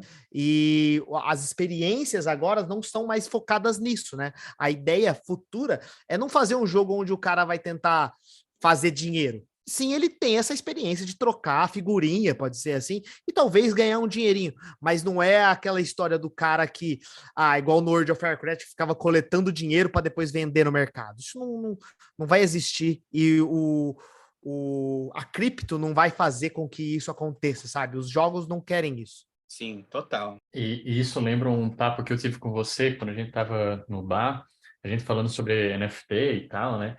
Uhum. E o NFT ele surge, né? Como você mesmo acabou de comentar, ele surge com esse cenário de vamos colocar e as pessoas vão ganhar dinheiro. E isso já começou a soar estranho, né? Porque vemos e convenhamos, era esquema de pirâmide. Uhum. Se você parasse para analisar, quem entrou primeiro estava ganhando dinheiro, quem entrou depois estava se ferrando muito nesses jogos. E isso vai afetando as pessoas que quem está jogando já não está vendo. Tipo, não é um jogo divertido e não é um jogo que ele está ganhando esse dinheiro, né? E aí, em 2022, começa a se falar daquele play and earn, porque antes era o play to earn. Exato, tá se mudando a sigla, né? É verdade. Só que o play and earn, ele ainda não pegou. Tipo, não é sobre eu ganhar o dinheiro. Tanto que que foi o ponto que a gente estava conversando no bar, as empresas estão começando jogos que tinham NFT começaram pô, será que a gente pode tirar isso daqui? Pô, isso daí que é esse NFT. Não coloca NFT, não. Isso daqui que funciona dessa forma. Será que tem uma versão legal? Porque o ponto não é a tecnologia NFT. O ponto é a utilização. Tipo, entraram pessoas legais, eles investiram, mas no cenário de jogo não trouxe nada novo para as pessoas. Novo. Não trouxe essa troca que tanto se fala do Web3, né? Que você vai poder carregar do jogo A para o jogo B. Isso não aconteceu. E não vai acontecer, gente, pelo amor de Deus, né? Olha, para acontecer, porque eu acho que um podcast sobre NFT a gente tem que falar sobre isso, mas para acontecer depende de um cenário muito perfeito, as pessoas começarem a entrar, tipo, cara, a Activision começar a entrar em alinhamento com a EA. Então, eu nem posso falar da Activision mais. É a Sony conversando com a Xbox, sabe? Exatamente. É uns alinhamentos tão complicados de se fazer que, meu, puta, é muito difícil. Pois o ponto falta uma utilização melhor da NFT. Enquanto isso não acontecer, e eu acho que ainda tá aí para a cara do gol, só que as pessoas frearam mais. Eu acho que tava todo mundo tentando chutar para dentro do gol. Para tentar, né? E todo mundo viu que tava aquele goleiro muito forte na frente, o goleiro do Marrocos pegando pênaltis. E agora o pessoal tá, tipo, peraí, qual é a melhor forma de chutar para esse gol, né? Tipo, agora você tá pensando melhor antes de chutar. E isso que deu uma segurada nesse mercado. Exato. Não, eu acho que parte da utilidade, cara, a gente tem dificuldade, porque blockchain, a gente tem que olhar para o sistema blockchain.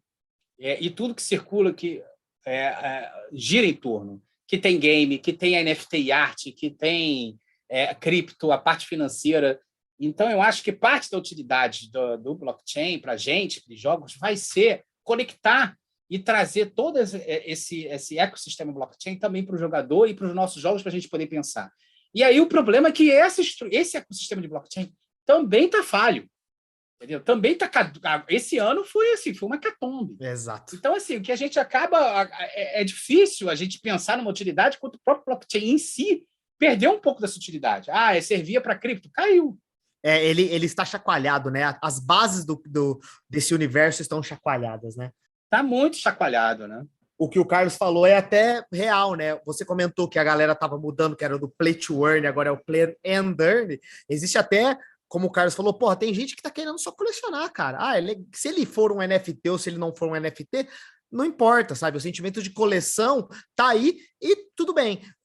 Tem gente até falando que, cara, o que vai poder acontecer, talvez 2023, vai acontecer muito a mudança do play to earn para o play and own, onde, cara, não existe nem a necessidade da troca, mas só que o asset ele é um asset diferente, que vai estar na blockchain, e isso já pode ser que seja o suficiente, sabe? O sentimento de ownership talvez seja o drive que é o importante no final das contas, para muitas das nossas experiências que a gente pode criar no futuro. Mas é o que lembrando, é o que o Carlos falou. O importante, legal, a indústria está ainda engatinhando, está sofrendo, mas é legal que exista gente experimentando. Claro que é péssimo, o cara tá tentando fazer dinheiro, o cara tentando, o CryptoBoro tentando fazer day trading com cartinha e com moedinha, mas a experimentação e a tentativa é legal. Só tem que alguém achar um jeito de resolver essa pergunta de R$ 1 milhão aí de como utilizar bem a tecnologia.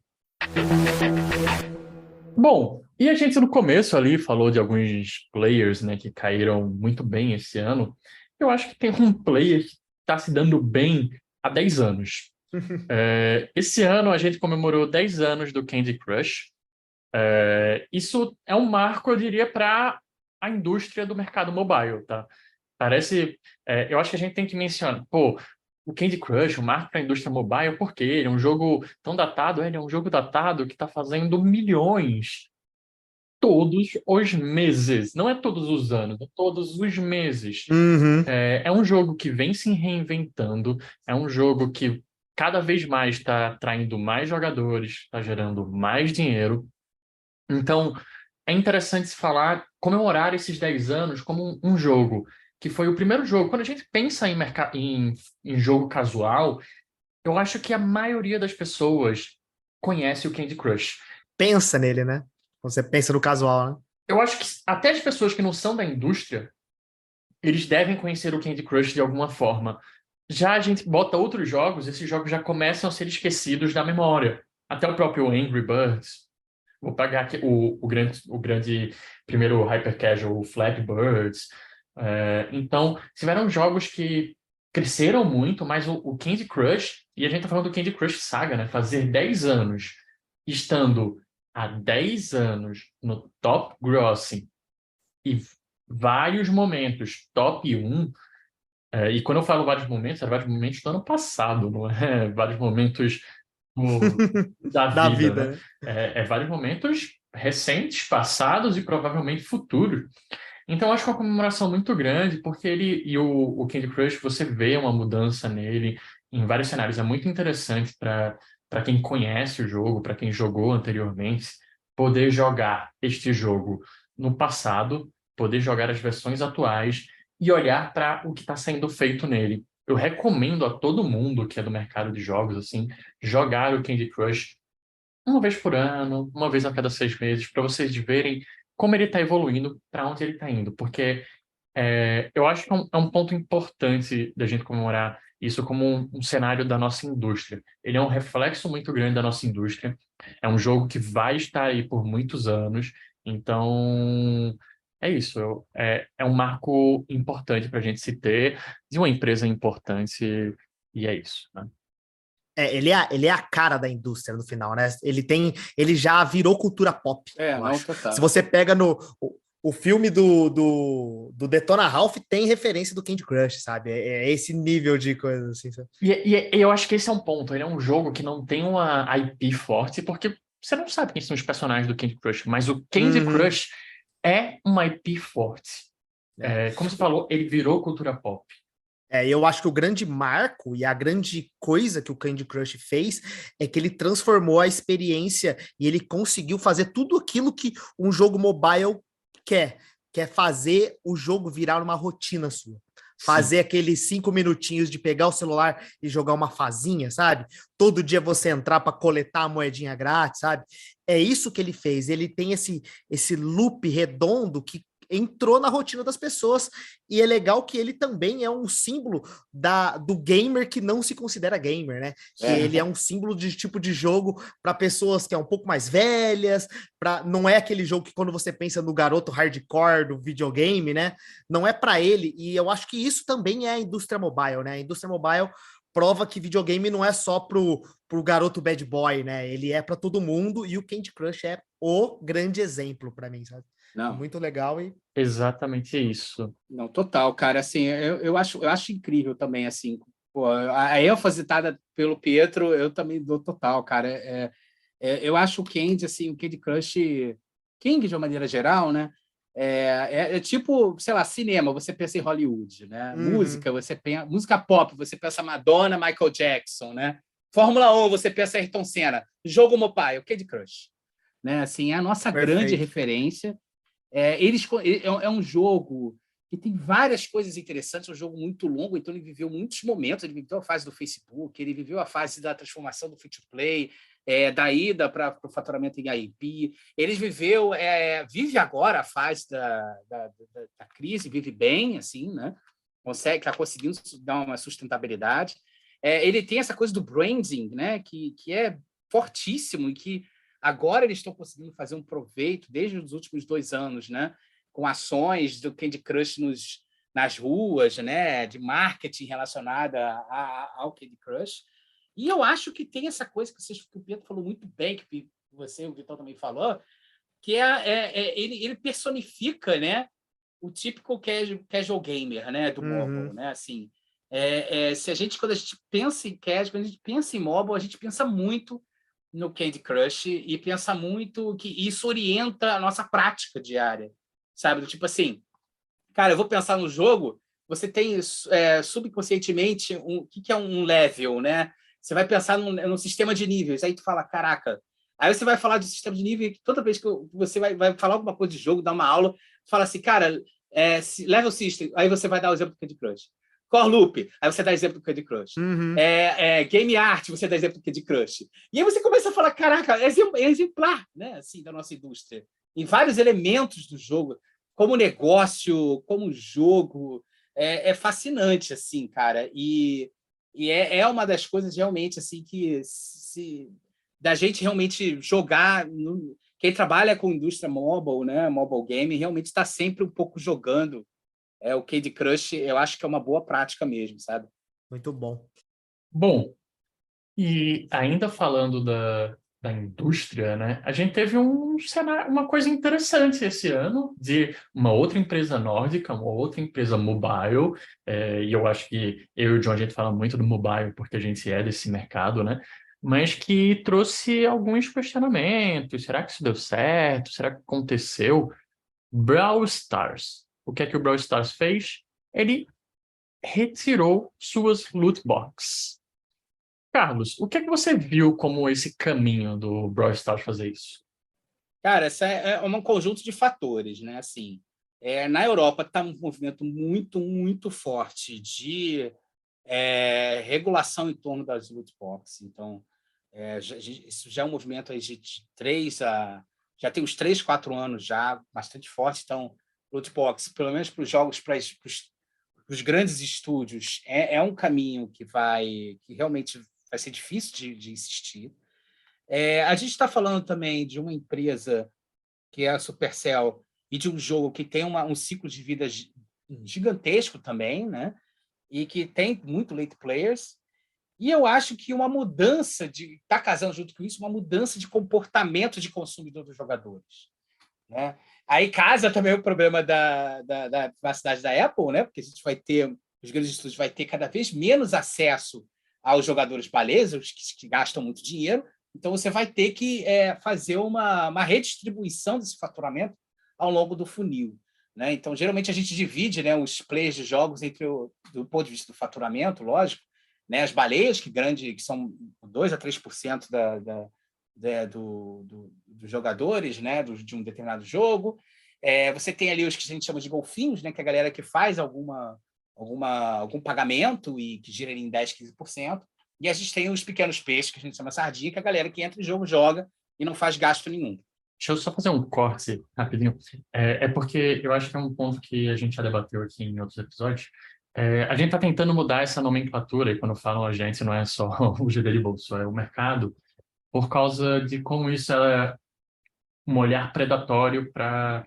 Isso tem um rolê da pesca predatória, né? Baleias são, né, os grandes mamíferos. É horrível, é horrível. E aí, hoje se utiliza-se, até mesmo por uma forma de pensamento econômico, a gente fala dos high spenders, que são as pessoas que mais vão gastar dinheiro no seu jogo, o low spenders, e a gente está falando do average spenders. Então, são esses três termos, até porque quando você muda esse nome, ele para de ser um olhar de tipo, vamos tentar tirar dinheiro desse cara que tem muito dinheiro para. Não, eles são high spenders, são pessoas que podem gastar muito dinheiro.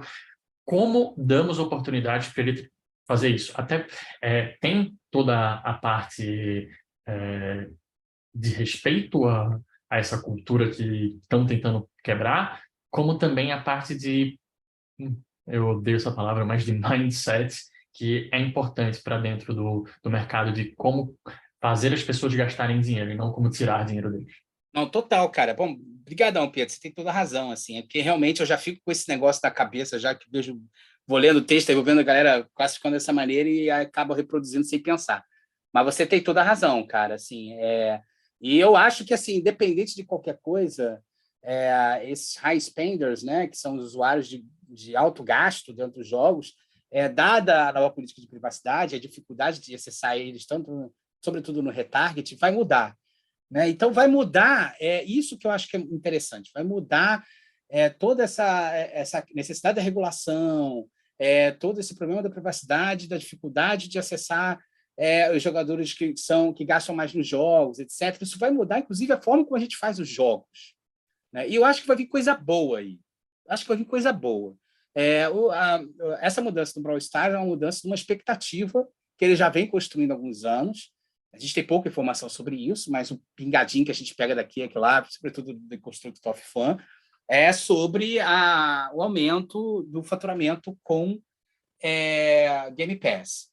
Né? E assim, a especulação é que realmente é isso que está acontecendo, dá o ponto que a Supercell falou, cara, acho que já dá para fazer esse movimento. A gente não tem informações, né? São informações de dentro da empresa, mas que a expectativa é que agora o jogo vai ser jogado em cima do Game Pass, que obviamente o Game Pass tem vários níveis, né? Tem vários tipos de assinatura do Game Pass, mas isso eu acho que é infinitamente, na minha visão, não sei se é de vocês, menos predatório que as loot boxes, né? As loot boxes, assim, é muito ruim. A gente tem que lembrar que parte dos nossos jogadores são jovens e crianças, assim, que por mais que você coloque lá que é maior de 16 anos, muitas crianças de 12, 10 anos jogam jogos. Então, assim, é numa situação que... E óbvio que o mecanismo psicológico das loot boxes também captura adultos, né? Então, não adianta, né? Porque uma saída foi, vamos botar a porcentagem ali embaixo, né? Mas, cara, quando você olha ali, vai aquele card é 0,5%. Aquilo gera... Não necessariamente gera uma conscientização da pessoa ali de não utilizar, de não pagar pelo loot box. Às vezes o contrário, né? Fala, porra, tão pouco porcentagem, mas eu vou conseguir, eu já consegui uma vez. Então, assim, esse exemplo do Brawl Stars, isso é muito legal quando vem uma grande companhia como a Supercell e faz esse movimento. Porque geralmente, como acontece muitas vezes com o Candy Crush, resulta em movimento de cascata. Né? Então, assim, caraca, os caras estão conseguindo. Se os caras estão conseguindo, eu também consigo. Então, como é que a gente pode fazer para conseguir também se livrar do faturamento via loot box? Né? E a regulação ela veio aí, cara. A regulação ela não vai voltar atrás, ela vai ser cada vez mais pesada. Então, eu acho que o destino da loot box vai ser realmente só aqueles jogos mais underground que não fazem parte não são desenvolvidos pelas grandes companhias, que vai ali ainda ter loot box, que vai conseguir escapar de regulação e tal, mas eu acho que os grandes estúdios vão cada vez mais criar outras formas, principalmente pela forma do Game Pass, né, que eu acho que veio para ficar aí. Ô, John. Oi. E aí eu queria saber de você, você acha que é a hora de as pessoas largarem o loot box? Tipo, tu acha que já é o momento de todo mundo que que tem loot box no seu jogo, estava pensando em estratégias via loot box, largar? Então, o que eu acho é que é um momento de espera, porque é muito cedo ainda, né? O que aconteceu? O lançamento e a modificação que o Brawl Stars está fazendo aconteceu basicamente há um mês atrás, né? Foi em dezembro. E a gente não consegue saber isso, ter certeza absoluta se vai dar certo ou não, né? Se o faturamento deles vai diminuir ou não. A gente tem previsões do que a gente pode imaginar que pode acontecer. Como a gente sabe, né?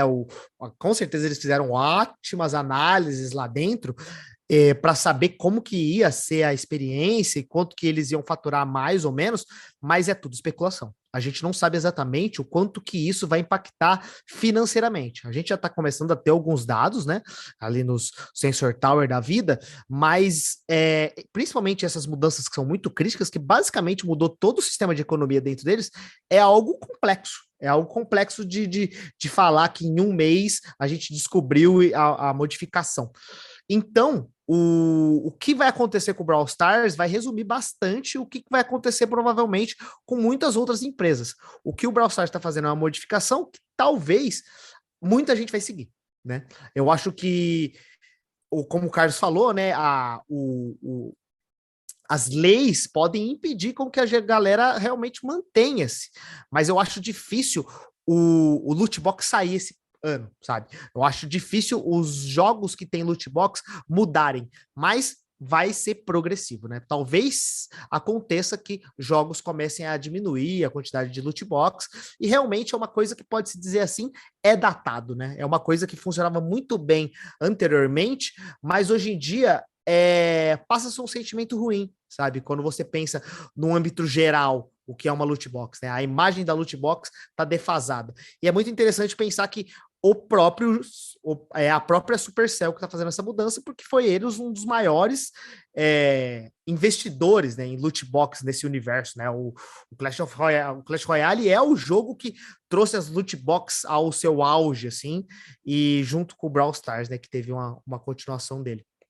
Mas eu acho que é difícil falar hoje que a gente vai tirar as loot box de dentro dos jogos, mas a gente precisa não só entender se vai tirar, mas como tirar. Porque o Brawl Stars, no geral, ele é um jogo que hoje tem muito conteúdo, né? É um jogo que tem muitos personagens, tem muitas coisas desbloqueáveis. Difícil isso acontecer para jogos que estão nascendo, né? A gente tem que pensar em estratégias bem diferentes para jogos que começam hoje, né? Que tem pouco conteúdo ou que demoram a desenvolver conteúdos, para como fazer isso. E então, bom, eu não consigo te dizer se hoje é o momento, mas vai ser legal acompanhar essa jornada nos próximos meses, né, em 2023. Eu acho que você foi bem preciso, John, e tem uma preocupação, assim, porque o loot box, ele é um ponto que ele trabalha muito bem o colecionismo. A gente pode reclamar o quanto que for, mas ela é uma ótima mecânica tanto para as pessoas que jogam, quanto para a empresa em cenário de colecionismo, porque você não entrega aquele conteúdo tão fácil, tem uma oportunidade de monetização, e as pessoas também, né, não conseguem colecionar, simplesmente se compra todas as figurinhas e completa o álbum da Copa. E é interessante pensar também que o que aconteceu, né? No momento da revelação que eles iam tirar, muitos feedbacks negativos aconteceram. Por quê? Porque as pessoas também, ainda assim, gostam desse sentimento de, porra, é um risco e recompensa, né? Eu tô gastando uma graninha que pode ser que eu tire um personagem lendário. E hoje, você fazendo essa modificação que eles fizeram, você tirou esse sentimento de tirei a sorte grande, né? Puta, tirei uma carta muito rara. E o que isso vai influenciar, sabe? Agora não ter mais esse sentimento vai diminuir ou aumentar as vendas, por exemplo?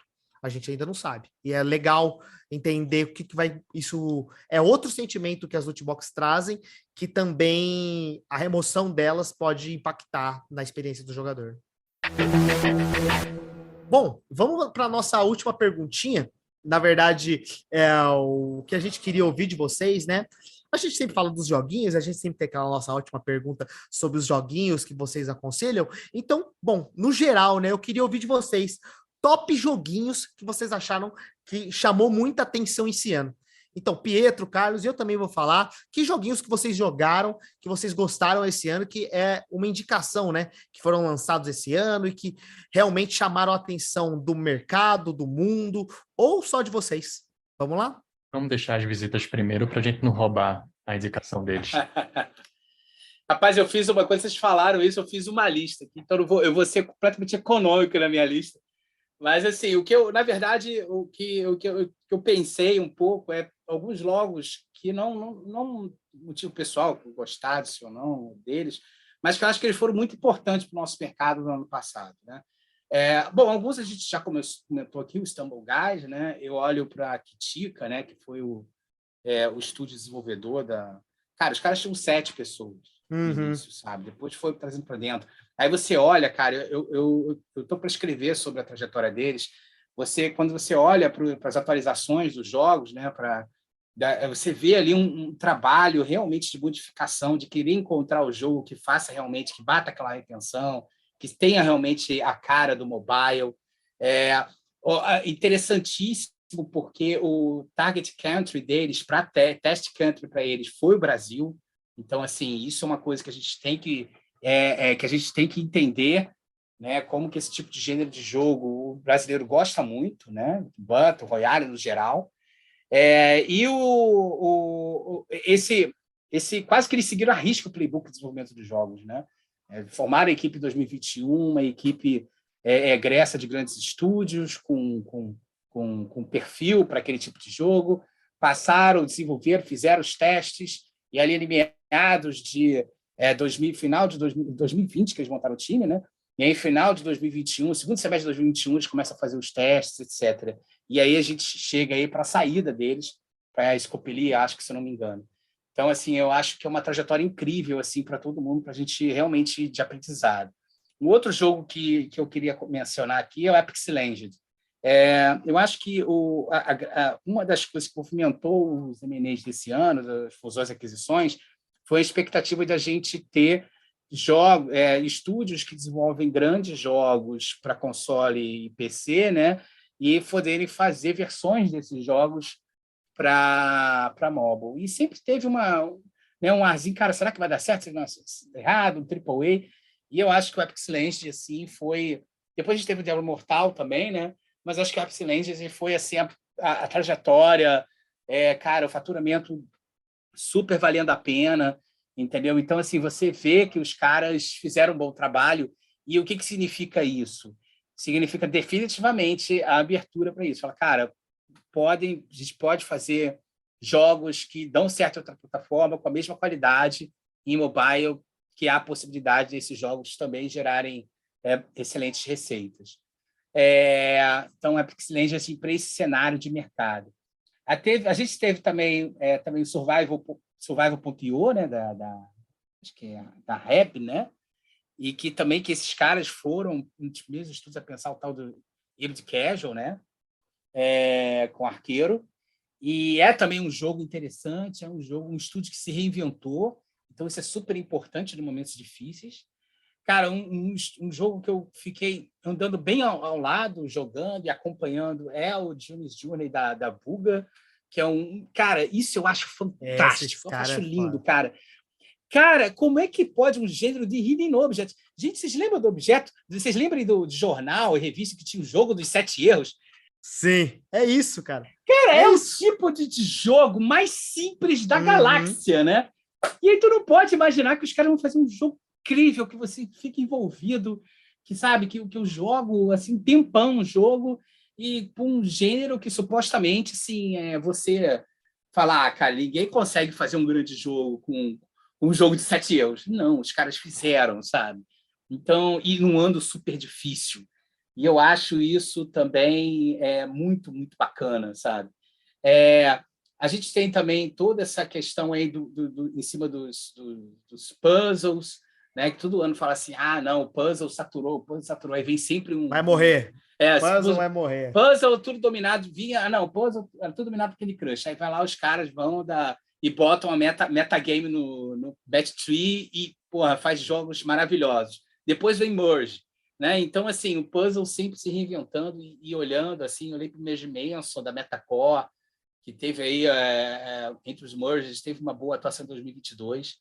E aí tem agora o mais recente, né, o Marvel Snap, né, que teve a trajetória da Nuverse foi bem legal, né? Ganhou o jogo do ano, né, meu? Muito foda. Ganhou o jogo do ano, assim, foi uma trajetória heróica, né? Porque acho que a Uhum. primeira versão do Marvel Snap foi horrorosa, né? A galera meteu o malho, e aí os caras se reinventaram o jogo e conseguiram fazer um jogo, assim, voltado para mobile, né? Pelo menos, assim, é o que a discussão, o pessoal que faz estudo mais aprofundado, fizeram um estudo mais aprofundado do Marvel Snap estava adicando, né? Assim, uma modificação na mecânica de jogo mesmo, de card game.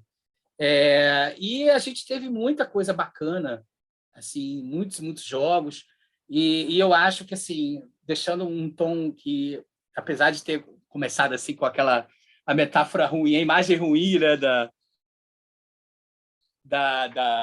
do Game of Thrones, né, do jantar vermelho lá, eu acho que, e já chamando, né, para o próximo episódio, eu acho que 2023 vai ser muito legal. Primeiro, uma coisa que vocês já falaram, que eu acho que vai ter uma reorganização das expectativas. Parte da dificuldade de 2022, na verdade, foi uma expectativa exagerada que foi construída em torno das previsões de 2021. Ninguém tinha muita clareza do que poderia acontecer, teve coisas novas acontecendo, né? A guerra, o problema macroeconômico, mas tinham coisas que já estavam mais ou menos na linha, que é o problema da nova política da Apple, e mesmo assim muitos estúdios fizeram previsões altas demais, né? E subestimaram os problemas que poderiam acontecer. Eu acho que em 2023 isso está... 2022 para 2023 precificou 2022. Uhum. Né? Então, eu acho que isso significa outras coisas que eu tenho discutido muito. O mercado de mobile, beleza, é um mercado, né, Red Ocean, né, que é um oceano vermelho, é difícil entrar, mas, ao mesmo tempo, a gente está falando, sei lá, de bilhões e bilhões de jogadores pelo mundo inteiro. Então, tem centenas, eu não digo dezenas, centenas de nichos a ser explorados por pequenos e médios estúdios. Eu sempre gosto de falar dos cases brasileiros, sobretudo da Pipa, cara. A Pipa é um negócio absolutamente incrível, assim, que os caras fizeram. Porque o Praia Bingo, cara, você olha para o desempenho do Praia Bingo, cara, um desempenho ali que ele se mantém naquela média de faturamento mensal, que os caras constroem em torno daquilo ao longo de anos. Então, assim, os caras realmente conseguiram construir um jogo com jogadores engajados, de longa duração.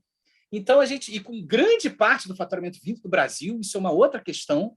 Ou seja, o que será que a gente pode pensar em jogos que podem fazer dinheiro com o público mobile game brasileiro? Né? Então, eu acho que há muitas oportunidades. Saiu um relatório da Tengin falando que o Brasil hoje tem ao mesmo tempo que tem um dos mais baixos CPIs, também tem uma relação entre preço de ads e CPI bastante interessante. Então, a gente já tem empresas, por exemplo, de desenvolvimento da Índia, que atuam só na Índia. Já são conhecidos os casos clássicos de RPG na Coreia do Sul e no Japão, né? Empresas sul-coreanas e japonesas que fazem bilhões somente com o mercado doméstico. Então, assim, olhar para o mercado de mobile é olhar para essas múltiplas possibilidades que estão totalmente escondidas. E a gente ainda... Eu olho, cara, me dá uma inveja danada. Pô, eu olhei hoje, estou estudando o ecossistema turco, cara, e depois da saída da PIC, da venda da PIC, cara, assim, os caras explodiram, sabe? Tem estúdio para tudo que é lado, gente trabalhando com mais diferentes gêneros de jogo mobile. Vietnã hoje está explodindo também de novos estúdios, gente botando jogo na rua, de diferentes gêneros. Então, assim, eu acho que o nosso ecossistema de desenvolvimento de jogos em mobile, eu acho que a gente pode muito mais, sabe, galera? Eu acho que a gente pode muito mais, a gente tem muita dificuldade. Eu acho que a gente vai ter agora um ciclo bacana de investimento estatal, né, finalmente. Então, eu acho que isso pode ajudar muitos desenvolvedores e é sempre muito importante que a gente olhe, porque isso vai gerar empregos, gera mais oportunidades, né? E eu acho que 2023, viu, galera, assim, eu acho de coração mesmo, acho que promete muito, assim, acho que os grandes estúdios estabilizaram e eu acho que há muita, se você está escutando esse episódio e fala assim, poxa, eu queria juntar com fulano de tal e fulano de tal, que a gente está saindo agora de um grande estúdio, quer montar um time, cara, agora é a hora. Dá para pegar VC de anjo e pré-seed, e dá para montar jogo, para pensar muitos jogos bacanas, entendeu? E gerar renda para o nosso país, gerar emprego e fazer jogos bacanas em mobile. Cara, pense nisso, o nosso ecossistema de jogos pode ser um ecossistema muito, muito maior do que ele é hoje, sabe? É o que eu aposto, é o que eu desejo, sabe? E é o que eu vejo para todos nós em 2023. Boa. Bom, eu vou deixar aqui o meu olhar sobre os jogos desse ano. Eu acho que o Carlos já comentou, mas para mim teve um jogo que me marcou muito, que foi o Marvel Snap. O Marvel Snap, ele traz um olhar de card game simplificado. É muito simples você começar a jogar, ele diminui ali a parte de deck building, até um certo momento que você precisa começar a olhar para isso, mas de cara ele diminui essa barreira para esses jogadores. Então, Marvel Snap, para mim, foi um jogo sensacional que lançou esse ano. Ainda acho que tem melhorias para serem feitas nele, mas eu acho que ele foi, para mim, um dos auges desse ano, com certeza. Ainda no mobile, eu queria comentar do Switchcraft. É um jogo que eu nem lembro se foi esse ano, se foi no final do ano passado que foi lançado, da Vuga. É, um, Era um jogo de match three com uma pegada de narrativa, mas ele foi muito legal. As pessoas que jogaram se envolveram bastante com esse jogo. Eu acho que foi um jogo que a Vuga não conseguiu manter por longo prazo, porque, né, eu acho que tem um artigo de Constructor Fan fala como eles fizeram o soft launch de uma forma muito boa, até o momento que entenderam que o jogo não tinha como crescer. Mas foi um jogo que me marcou, que eu achei muito interessante. Então, esses dois, assim, no mercado mobile me chamaram muita atenção. Mas tiveram jogos do mercado de console também que gostaria de mencionar. O primeiro deles é o Digimon Survive. Foi até uma das nossas dicas ali, quando a gente estava fazendo as dicas toda segunda-feira. É um jogo que tem uma pegada de Tactical RPG, com narrativa, ele traz um Digimon para um lado mais sério, mas eu ainda acho que tem muita melhoria a ser feita. Eu vou dizer que ele, para mim, é um must para as pessoas devem jogar, mas ele foi uma decepção pelo que eu esperava dele. Então, eu esperava coisas melhores desse jogo. E meus outros dois jogos que foram lançados para o console, bom, todo mundo já ouviu falar do famoso jogo do gato, o Stray. Stray foi um jogo que eu acho que ele tem alguns pontos muito fortes, que é o onboarding dele é incrível. Você aprende a jogar sem precisar de um tutorialzinho dizendo faz isso, faz aquilo, faz aquilo. Ele vai ensinando você a jogar e a usar as coisas e você meio que entende o que fazer de acordo com a narrativa. No começo do jogo, você entende o jogo sem nenhuma frase. Não tem uma fala, até porque o personagem principal é um gato, ele só mia, não é um gato que fala. Então isso é incrível como o trabalho de narrativa desse jogo foi feito, até para utilizar aquela narrativa e, por exemplo, no cenário de Stray, não tem mais humanos. E por não ter humanos, colocaram-se robôs que não falam nenhuma língua, então nós precisamos de dublagem. E isso explica por que usar o texto e não, por exemplo, que nem Pokémon, que as pessoas em algum cenário reclamam. Pô, Pokémon é mó legal, mas as frases poderiam ser dubladas, né? Então, a narrativa de Stray combina muito com o gameplay. É um jogo rápido, gostoso de se jogar, muito divertido. Tá incrível. E teve um outro jogo que eu joguei, óbvio, quando eu peguei ele pela primeira vez, as pessoas já colocaram aquela hype. É um sucessor espiritual do Chrono Trigger. Eu vou dizer que bom, mas esse daí, quando falaram isso, eu fiz, bom, já não é tudo isso, porque Chrono é o meu jogo favorito e eu. Que caraca, Não né? é. Caraca, né? Chrono, Que barra é essa, Chrono né? é o meu jogo favorito e eu não esperava que ele fosse bater, mas foi um jogo que eu me diverti muito, que é o Chained Echoes. É um jogo Uhum. muito legal, é um jogo indie que demorou, se não me engano, 7 anos para ser feito. Foi feito via financiamento, mas ele é um jogo divertidíssimo de se jogar. Ele traz umas mecânicas novas para aquele JRPG, ele traz uma barra de overtime. Então, ele traz um olhar, você vê claras referências. A primeira cena do jogo é uma referência claríssima ao Chrono Trigger.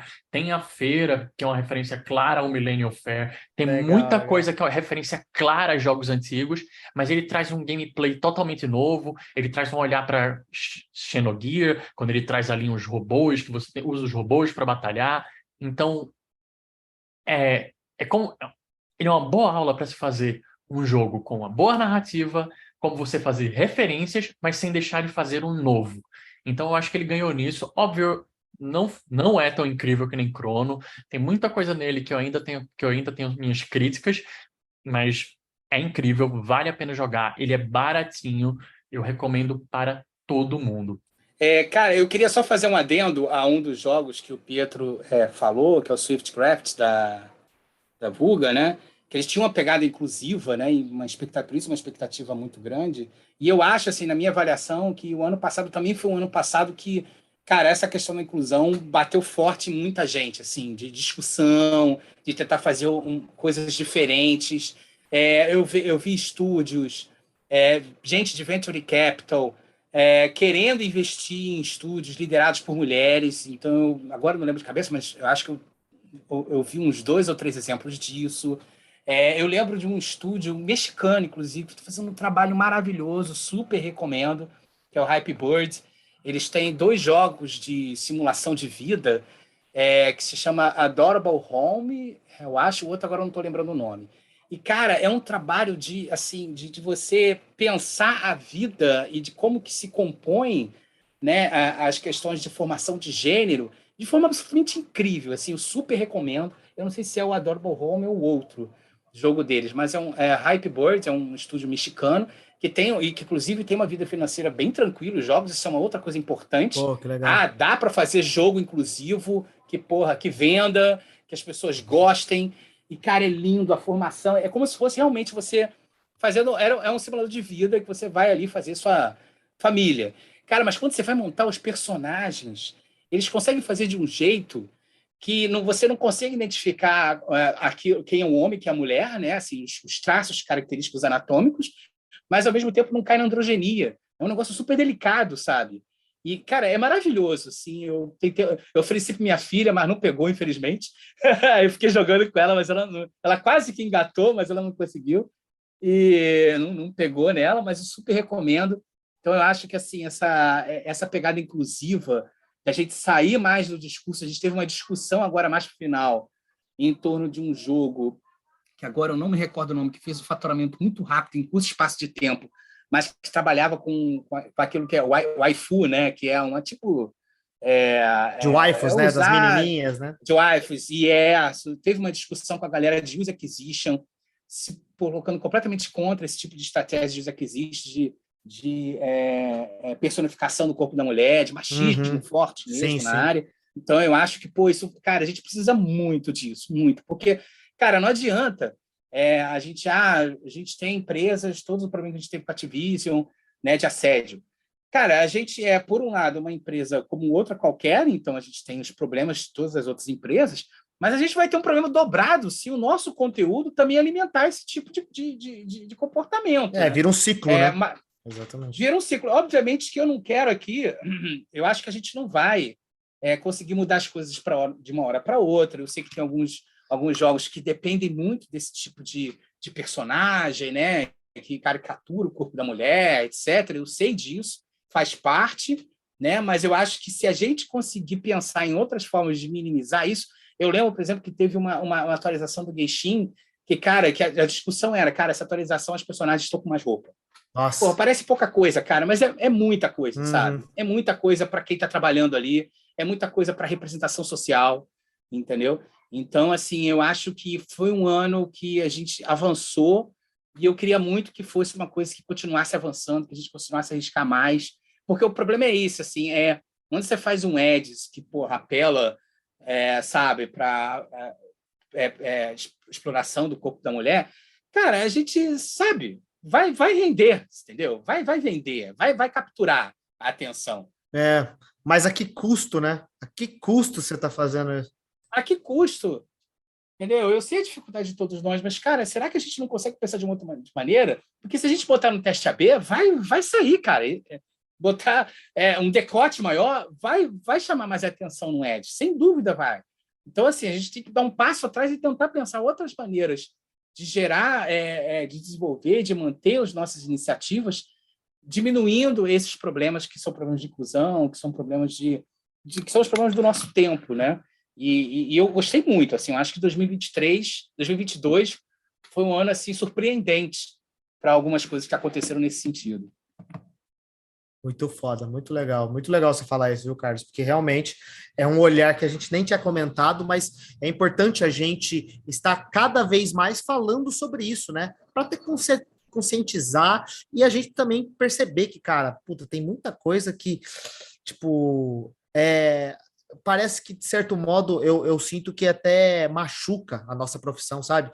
Ter se submeter a esse tipo de coisa, tipo, ter que apelar para esse tipo de coisa faz eu ficar um pouco até desgostoso com muitos dos jogos até que são desenvolvidos, sabe? Não, total, cara. E a gente sabe, né, cara? A gente entra em jogos, cara, com paixão, né, velho? A gente olha isso. O cara que entra, joga, uma pessoa que está entrando em jogos, é porque, sei lá, é um gamer há muito tempo, tem uma vontade imensa de entrar na indústria. E a gente sonha, né, de deixar um legado. Né? Então, porra, eu sei das dificuldades, mais uma vez, eu queria que a gente não arredasse o pé do pragmatismo, eu sei das dificuldades, mas, cara, se a gente conseguir tiver um pé no pragmatismo, mas também tiver um outro pé em mudança e transformação, cara, eu acho que dá, sabe? Eu acho que dá, em várias frentes. E a gente vê várias notícias aqui a colar de gente que fez coisas diferentes em termos de time. A Núria, que é a ex-Afterverse, publicou um artigo maravilhoso dela dizendo como que alguém que tinha entrado de inclusão, né, na After, conseguiu pensar um edge diferente e super que deu resultado. Então, essas experimentações, né, essas novas lideranças que vêm surgindo e permitindo coisas diferentes, é que vai trazer um futuro mais bacana para a gente também na indústria, sabe? John, quais são os jogos que fizeram seu ano? Vamos lá, vou falar rapidinho aqui, já que nosso podcast deve estar gigantesco, sobre alguns dos joguinhos. Vocês comentaram alguns deles, né? Eu acho que vale também comentar de novo do Marvel Snap. Eu acho que realmente é um jogo muito legal.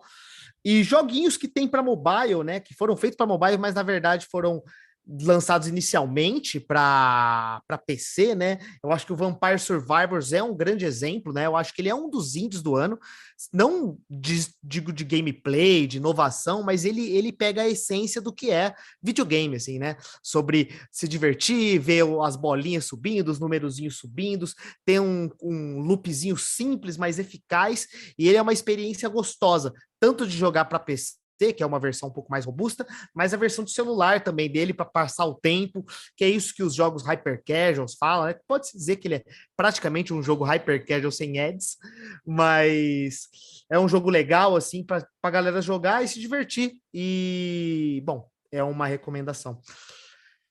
Outro jogo mobile, eu acho que vale a pena eu falar sobre o jogo que eu tô trabalhando, né? O Gunstars é um jogo que foi lançado esse ano e eu acho que é uma experiência bem legal pra galera que quer jogar jogos diferentes. A gente tem toda essa pegada de um jogo que é um pouco mais hardcore, né? Que vai olhando pro universo midcore das coisas. É um jogo feito por brasileiros e também é um jogo que a gente está avançando e desenvolvendo bastante coisa, colocando coisas, novidades e tem uma experiência bem gostosa de gameplay, né? Tem um core loop também que eu, como game designer, tô me gabando aqui, mas que toda a equipe também gosta muito e todo mundo que joga se diverte bastante. Então, o Gunstar, se vocês quiserem jogar, é bem legal. Não, parabéns. Fica aqui meu relato público, parabéns. Joguei, já estava jogando mais, já parei um pouco de jogar Gunstars. É um jogo que tem tecnologia, usa tecnologia blockchain, NFT. Sim, E sim, para sim. mim, assim, é a forma como vocês fazem, assim, e vocês vêm pensando em torno disso, com um jogo bom, né? Isso Exato, que eu acho né? bacana no Gunstars, é um jogo bom. Não é um, assim, eu estava brincando em eventos de blockchain, falando assim, cara, ainda vou fazer um review do Gunstars comparando com os outros jogos de mobile game e blockchain, só para dizer assim, a discrepância que é em termos de qualidade, inclusive de game designer, viu, John? Assim, de construção do jogo, que é isso. e como captura. Então, parabéns, assim, que pessoal, vocês, assim, eu acho que levaram a sério, e a gente precisa muito dentro do blockchain, da galera que está fazendo o jogo blockchain, mas traz a tecnologia blockchain para ajudar a fazer um grande jogo, né? Um grande jogo, um jogo bom, um jogo bem feito, um jogo direitinho ali dentro da estrutura do que se propõe. Cara, vocês estão de parabéns, assim. Realmente, GameStars é bem legal, um case bem legal. E um case de futuro para a gente. Tá aí. Recomendação do Carlos, então, Gunstars também. Você pode baixem lá e joguem e depois conta pra gente o que vocês acharam. Recomendo. Bom, outros dois joguinhos, então, né? Falar sobre rapidinho joguinhos de consoles e videogames. Acho que os dois maiores e os jogos mais legais que eu joguei esse ano foi o primeiro, é o Inscription, que eu acho que é o meu jogo favorito do ano, o jogo mais legal que eu joguei, que é um jogo de cartas, mas não é um jogo de deck building, que tem toda uma temática legal. Qualquer coisa que eu contar aqui para vocês perde um pouco, dá um pouco de spoiler, mas vai lá curtir, ele tem uma brincadeira um pouco soturno, tem todo um metagame acontecendo ao mesmo tempo, onde você está explorando esse jogo que parece que não existe, mas você achou uma cópia, digamos assim, da Deep Web do jogo, ele tem todo um joguete de máscaras e uns personagens meio macabros, junto com essa brincadeira de deck building, né, de você formar um baralho que tem que ganhar dos seus adversários e tudo mais. E, cara, ele é um dos meus game designers favoritos, né? Que é o Daniel Mullins, que também fez o Pony Island, que é esses jogos de blow your mind, assim, sabe? Em algum momento vai ter uma reviravolta, algum momento vai ter uma coisa que você não esperava que vai acontecer, e ele subverte isso em game design. Eu não vou falar o quê, mas continue e jogue o jogo, que você vai achar muito legal. E eu acho que outro jogo, como a gente comentou, né? Um jogo também que eu coloquei nos nossos posts de recomendação, que é um outro jogo que eu amei jogar esse ano, que é o Sifu, que é o meu jogo favorito de lutinha desse ano, né? Eu sou um grande aficionado em jogos mecânicos de batalha, jogos de luta, e o Sifu, ele é isso, né? Ele é um jogo, um beat'em up na sua essência, com uma brincadeira de jogos de Kung Fu, e aí ele tem toda essa temática do universo Kung Fu, junto com o roguelike, né? Então você vai fazendo essas runs, vai ficando cada vez mais forte, vai aprendendo a jogar melhor, assim como seu personagem também vai ficando mais forte. E ele tem um joguete, onde quando você morre, o seu personagem vai ficando mais velho, então você tem que tomar cuidado, não pode morrer tanto. E esse vai e volta é muito divertido num jogo de batalha, né? Num jogo de luta, né? De porradinha. Hack and slash, pode-se dizer, muito divertido e muito gostoso de jogar. Então, Sifu é a minha recomendação para joguinhos para você jogar no seu console, que também, os ambos os jogos que eu comentei aqui, tem para PlayStation, Xbox e também para PC.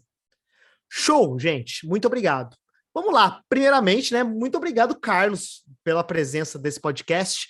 Foi muito legal a sua presença, cara. Você agregou, como a gente falou, você é o nosso especialista de mercado e responsa demais. Obrigado por estar com a gente aí nesse podcast. E, bom, fica aberto aí para comentar o que você quiser aí. Valeu. Não, cara, pô, eu que agradeço muito, cara. Assim, é sempre uma oportunidade estar conversando com vocês. É aquilo, né? Se quem quiser conversar comigo, meu LinkedIn está aberto, só procurar lá Carlos Pereira Game e que já vai bater. E eu estou sempre tentando ajudar as pessoas no seu sentido de desenvolver os estúdios, de apoiar de reinserção no mercado de trabalho. Então, assim, eu sempre estou tentando dar apoio nesse sentido. Então, se você quiser conversar, bater um papo sobre o mercado de mobile, seja mercado brasileiro, seja mercado internacional, pode ir lá no LinkedIn conversar. E, pô, muito obrigado, João, muito obrigado, Pietro, vocês são adoráveis. E, cara, é muito gratificante estar aqui no Pod, porque, pô, como eu já falei para vocês várias vezes, eu sou um público, audiência assídua de vocês aqui, aprendo muito escutando os episódios. Então, assim, se você está fechando isso daqui, é o seu primeiro episódio do podcast GD de Bolso, cara, vai para o episódio 1 e começa lá que você não vai se arrepender e vem fechando cada episódio, porque, assim, é uma trajetória de aprendizado muito legal. Boa. Cara, muito obrigado. E também, claro, Pietro Amaral, obrigado pelo primeiro podcast do ano aí, que venha mais milhares, e tamo junto. Porra, foi muito bom voltar. Tava até um pouco enferrujado, já tava com saudade de fazer isso. Sim, Mas sim. foi um papo bom, né? Para quem tava com saudade, vai ter áudio, vai ter umas 2 horas aí para ouvir. Então, feliz ano novo de novo para todo mundo. Muito obrigado, Carlos, por ter vindo aqui, por ter ajudado com essas análises. Galera, recomendo muito. Quem quiser tá mais de olho nessas análises que a gente fez, porque a gente foi bem superficial aqui, né? A gente fez uma retrô. Então, cara, tem muita coisa para ser feita. Olha o LinkedIn do Carlos, ele está sempre fazendo análise do mercado, trazendo insights, chama ele para conversar. O Carlos tem um projeto aí que ele trabalha com você para a sua empresa, ajudar a identificar o seu mercado, todo o seu Lean Canvas ali, né? Ele faz todo o entendimento de análise de mercado, então recomendo todo mundo. E muito obrigado, John. Muito obrigado por estar aqui de novo mais esse ano. Muito obrigado por tudo que vem esse ano e vamos que vamos, porque tem muito GD de bolsa esse ano, né, não? É isso. Se você gostou do nosso podcast e quer ouvir outros ou quer conversar com a gente, é só procurar a gente pelas redes sociais com @GD de Bolso ou, claro, no Spotify por Game Design de Bolso. Lá vai ter todos os outros episódios, esses aí que o Carlos comentou, esses milhares que eu e o Pietro fizemos. E esperem para mais episódios nossos muito legais esse ano. Um beijo no coração de todo mundo e tchau, tchau. Tchau. Tchau, tchau.